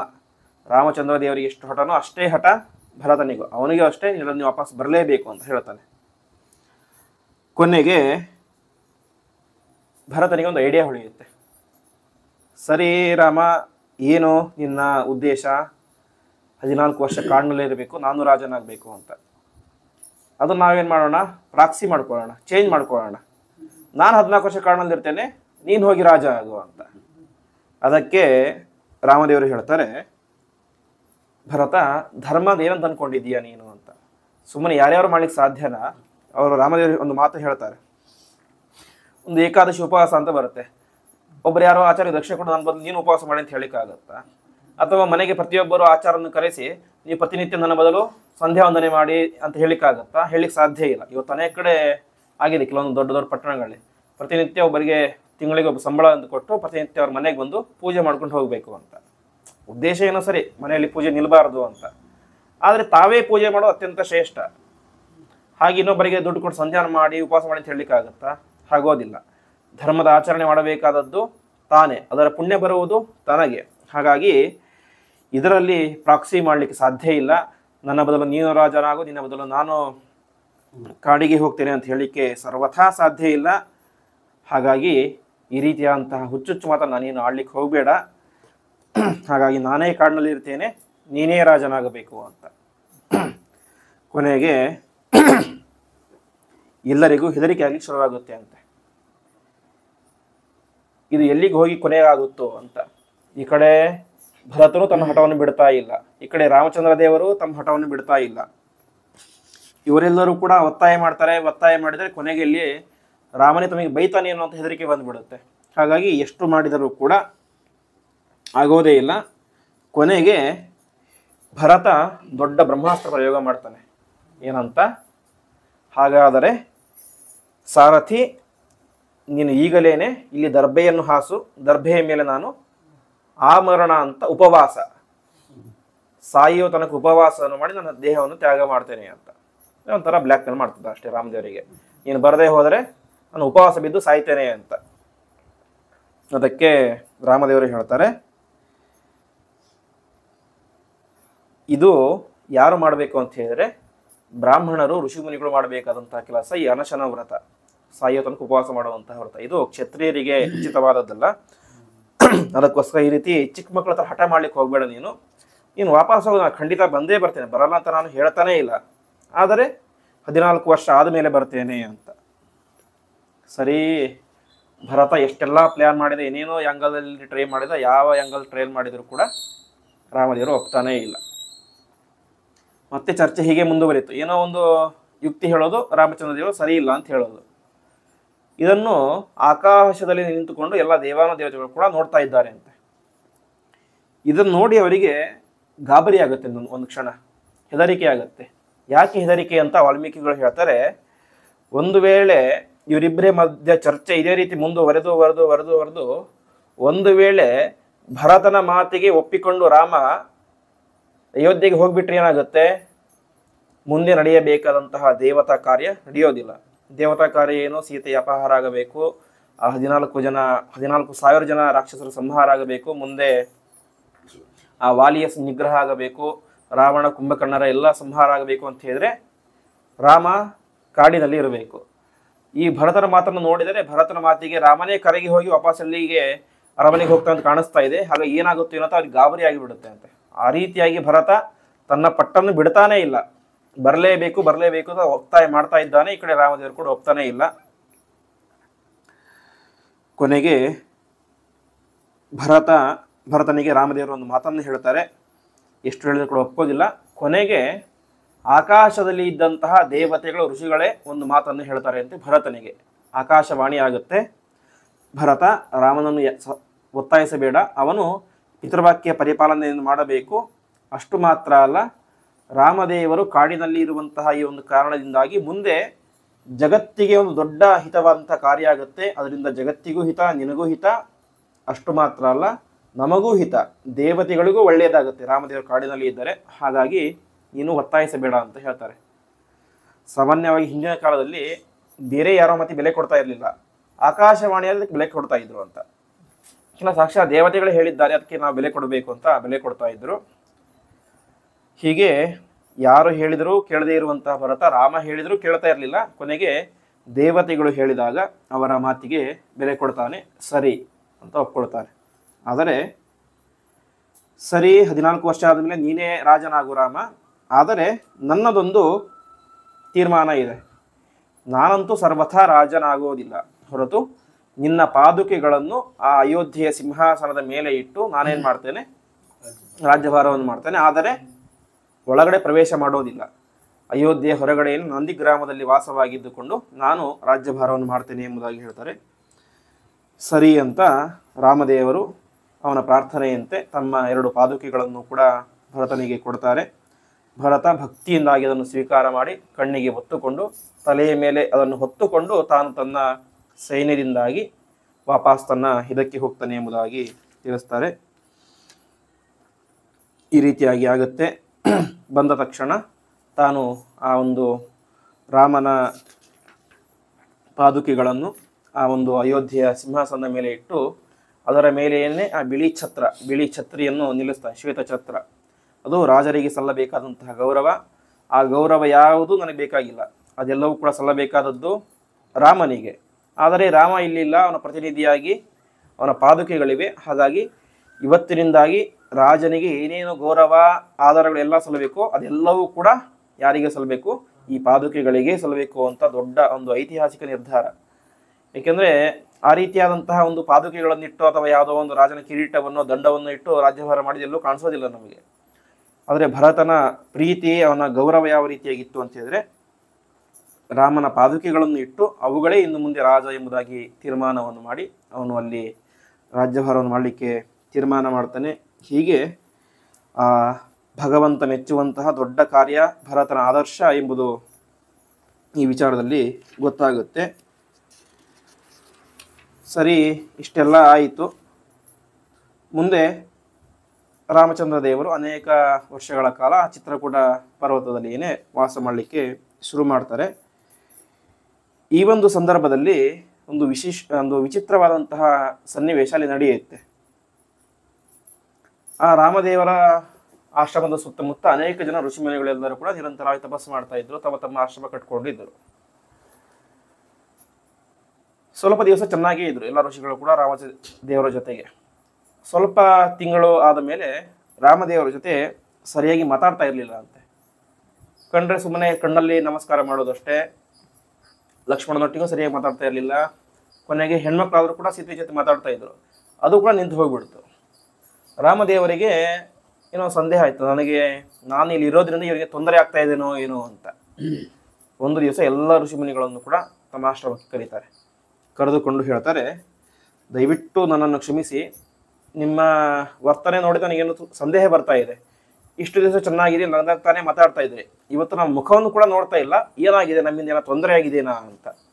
ಅದಕ್ಕೆ ಋಷಿಗಳು ಹೇಳ್ತಾರೆ, ಚೇಚೆ ದಯವಿಟ್ಟು ಕ್ಷಮಿಸು ರಾಮ, ನಿನ್ನಿಂದ ತೊಂದರೆ ಖಂಡಿತ ನನಗೆ ಆಗಿಲ್ಲ.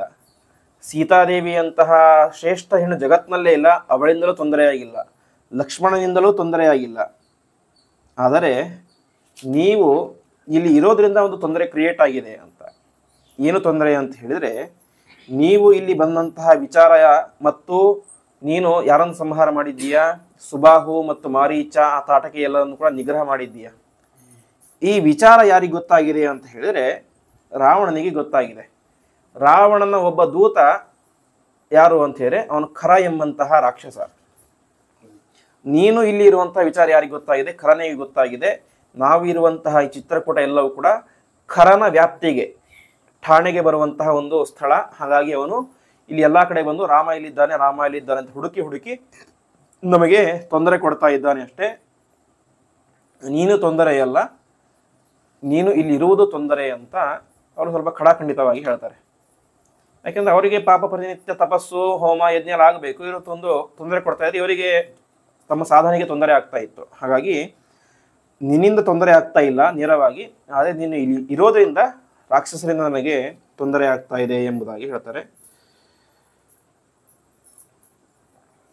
ಇಷ್ಟು ಹೇಳಿ ಕೊನೆಗೆ ಒಂದು ನಿಷ್ಠುರವಾದಂಥ ಮಾತನ್ನು ಹೇಳ್ತಾರೆ ಎಲ್ಲ ಋಷಿಗಳು ಕೂಡ.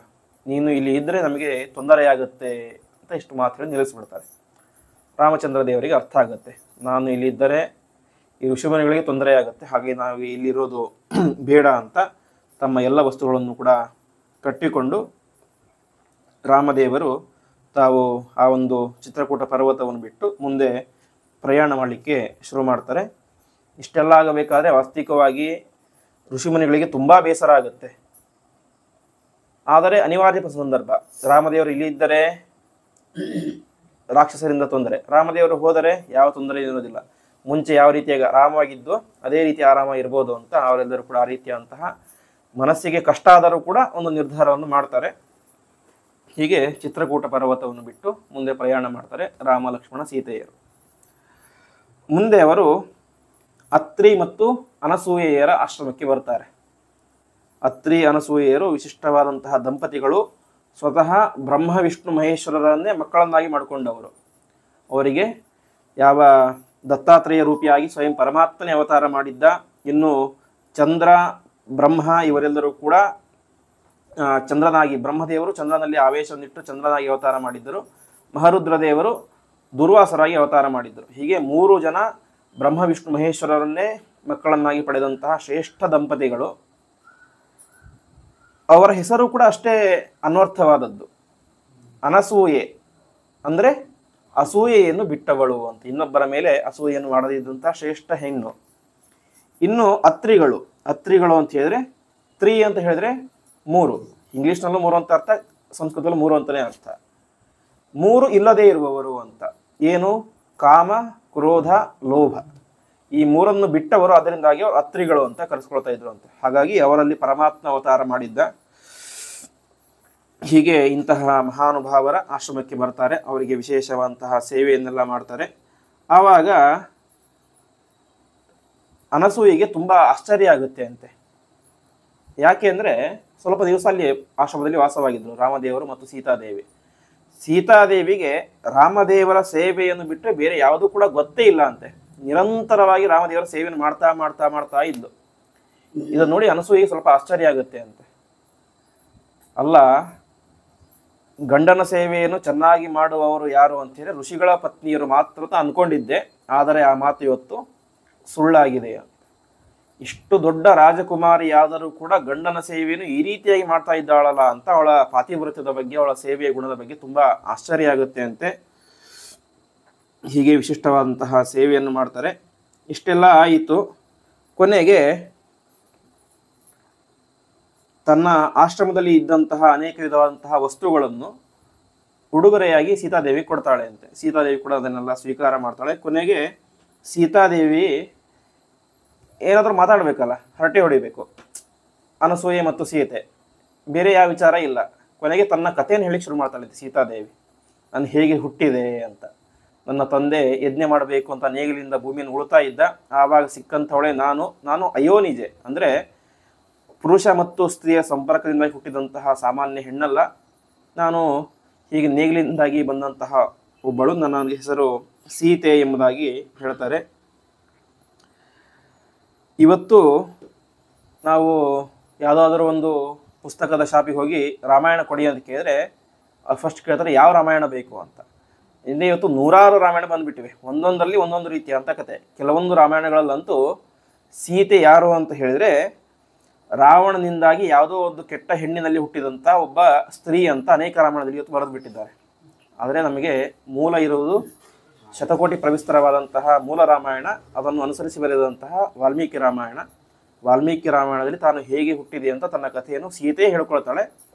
ಅವಳು ಹೇಳ್ತಾಳೆ, ತಸ್ಯ ಲಾಂಗಲಹಸ್ತಸ್ಯ ಕರ್ಷತ ಕ್ಷೇತ್ರಮಂಡಲಂ ಅಹೋ ಕಿಲೋತ್ಥಿತಾಭಿತ್ವ ಜಗತೀಂ ನೃಪತೆ ಸುತ ಅಂತ ಆ ಕ್ಷೇತ್ರ ಮಂಡಲವನ್ನು, ಅಂದರೆ ಆ ಹೊಲವನ್ನು ಉಳಬೇಕಾದ್ರೆ ಸಿಕ್ಕಂಥವಳು ನಾನು ಎಂಬುದಾಗಿ ಸ್ವಯಂ ಸೀತೆ ಹೇಳ್ತಾಳೆ. ಹಾಗಾಗಿ ಅವಳು ದೇವಪುತ್ರಿ ಅಯೋನಿಜೆ ಎಂಬುದಾಗಿ ಸೀತಾದೇವಿ ಹೇಳ್ತಾಳೆ. ಮುಂದೆ ತಮ್ಮ ವಿವಾಹ ಕಾರ್ಯ ಎಂಬುದು ಯಾವ ರೀತಿಯಾಗಿ ಆಯಿತು ಎಂಬುದಾಗಿ ತಿಳಿಸ್ತಾಳೆ.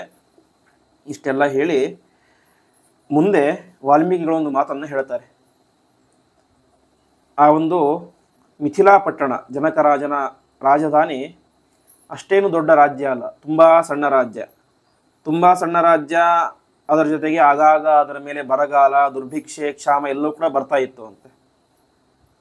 ಆದರೆ ಯಾವಾಗ ಸೀತಾದೇವಿಯಂತಹ ಸ್ವಯಂ ಲಕ್ಷ್ಮೀದೇವಿಯ ಸ್ವರೂಪ ಅಲ್ಲಿ ಅವತಾರ ಮಾಡಿದಳೋ ಅಂದಿನಿಂದಾಗಿ ಮಿಥಿಲಾ ಪಟ್ಟಣ ಭಾರಿ ಶ್ರೀಮಂತ ನಗರಿಯಾಯಿತು ಎಂಬುದಾಗಿ ಹೇಳ್ತಾರೆ. ಹಾಗೆ ಆ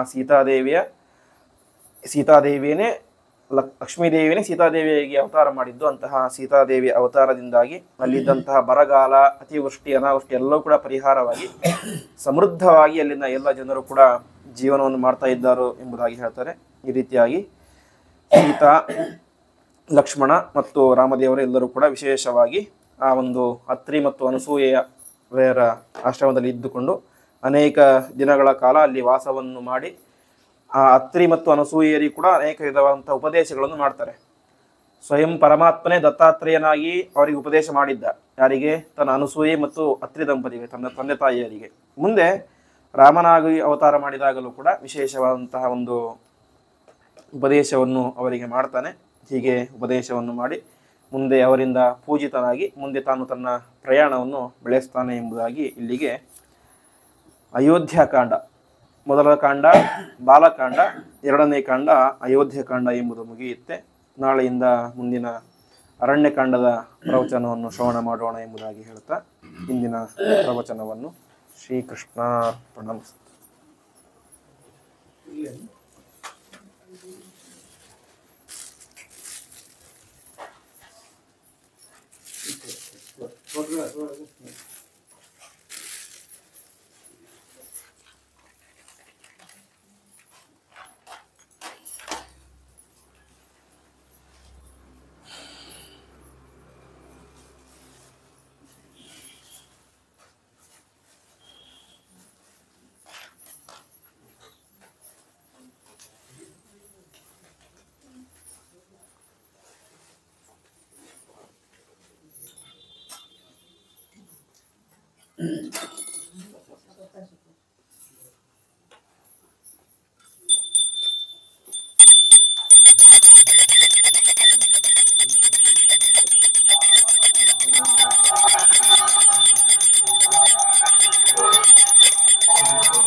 ಎಲ್ಲರೂ ತಂದ್ಕೊಂಡು ಆಯ್ತು.